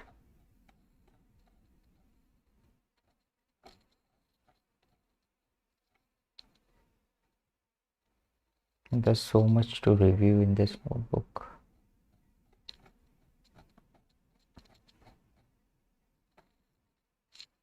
I think we will review this other part which contains the regression in the next stream. For this stream, I will only be reviewing this part. So let's finish this part for this stream and we will call it a day.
It's taking a hell lot of time on this multi-label classification.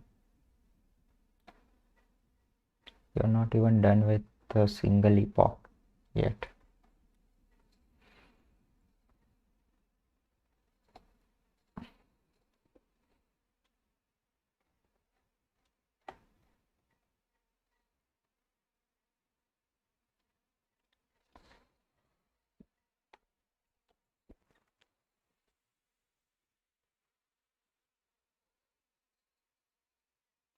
By the way, if you guys are thinking of doing this course as well, it's available on YouTube for free. You can walk through this playlist, Practical Deep Learning for Coders. It has been uploaded under this channel, which is named after, which is basically the channel of the Sky Jeremy Howard, the course instructor. You can also go through the course using the website course.fastai. This under lessons you can select the videos.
Is our model stuck or what? It's not even progressing a little bit. Okay, it is progressing.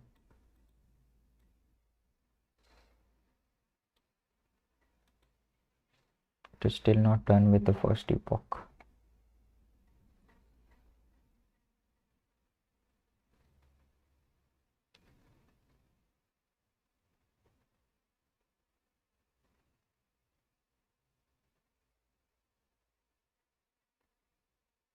It's also maybe because this time we are using a ResNet 50, which is a denser architecture. So maybe that's why it is taking time. Plus it's a multi-level classification problem.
Maybe it is slower because I've been using this notebook for more than 2 hours. It's been almost 2 hours and 30 minutes. That's why maybe the notebook is running slower, and the whole time the runtime was set as GPU. So maybe they're trying to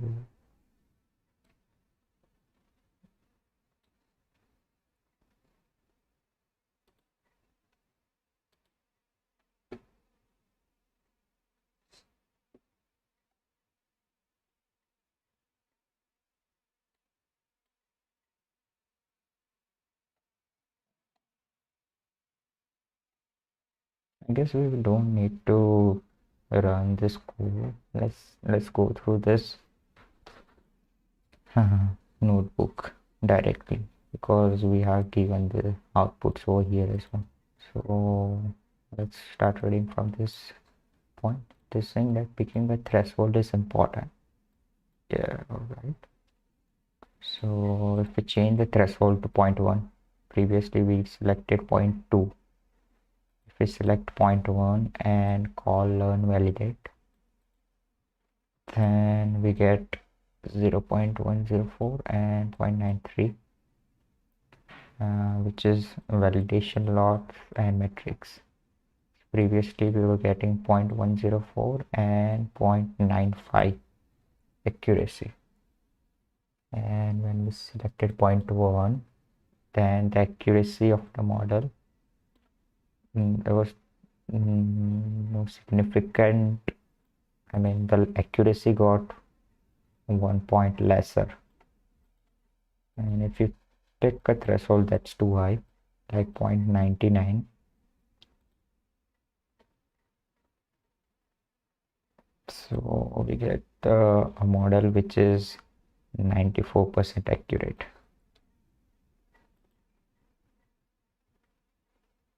We can find the best threshold by trying a few levels and seeing what works best. This is much faster if we just grab the predictions once. So get preds, we get the preds and targets, then we can call the metric directly. Note that by default getPreds applies the output activation function sigmoid in this case for us, so we will need to tell accuracy multi2 not applied. Okay, it applies the sigmoid, so now we pass sigmoid as false and select the accuracy, sorry, the threshold as 0.9 and we get 0.9 as the accuracy. Now we can plot a graph for different threshold values. We pick a list, a tensor of linspace. Okay, what is torch linspace to? Torch linspace creates a one-dimensional tensor of size steps whose values are evenly spaced from start to end inclusive. This is the starting value and this is the ending value, and this are the steps, means different total number of threshold values we want to get. So we want to get for 29 total values for threshold. This will provide a tensor. Now for each of those threshold values we are getting the accuracy inside a list and we are plotting that accuracy against this values. And if we check the plot, we can see that as the threshold increases from 0.05, the accuracy gradually increases until it reaches to 0.4 or something over this range. Then it flattens out and then starts decreasing again. So I think we should choose a threshold value from this range. In this case, we are using the validation set to pick a hyperparameter, the threshold, which is the purpose of the validation set. Where are we using validation set? Okay, so this gets the predictions of the validation set. So, and we are trying to pick a hyperparameter. This threshold value is the hyperparameter using the validation set. Sometimes students have expressed their concern that we might be overfitting to the validation set since we are trying lots of values to see which is the best. However, as you see it in the plot, changing the threshold in this case results in a smooth curve.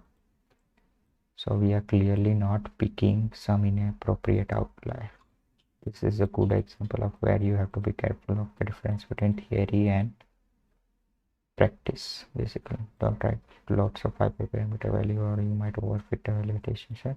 The relationship is smooth, then it's fine. Let's do this. This concludes the part of this chapter dedicated to multi-label classification. Next, we will take a look at a regression problem. So that is it for the multi-label classification. By the way, our model is still running. I don't think it will be fine-tuned anytime soon. So I won't wait for it to finish in this stream. And in the next stream, we are going to see and review the material for regression. We'll start from this topic: regression, assembling the data, and so on. By the way, I'm also going to implement all of this material in the new dataset. So basically, I will be downloading a new dataset, maybe something from Kaggle, and we will try to implement all these techniques and these different learners for multi-level classification on that new dataset, and we will try to improve our model in that case. And that's how we will also learn how to apply all of these techniques to a new model, to a new data set, and that way we will learn much more efficiently. Alright, so I guess this is it for this stream, guys, and I will see you guys in the next stream. Maybe in the next stream will be about this regression only, or maybe it will be about the other project that we are working on, which is NAND2 Tetris. Probably it will be for the NAND2 Tetris, we will see. So stay tuned for the next stream. I will see you guys soon. Bye bye.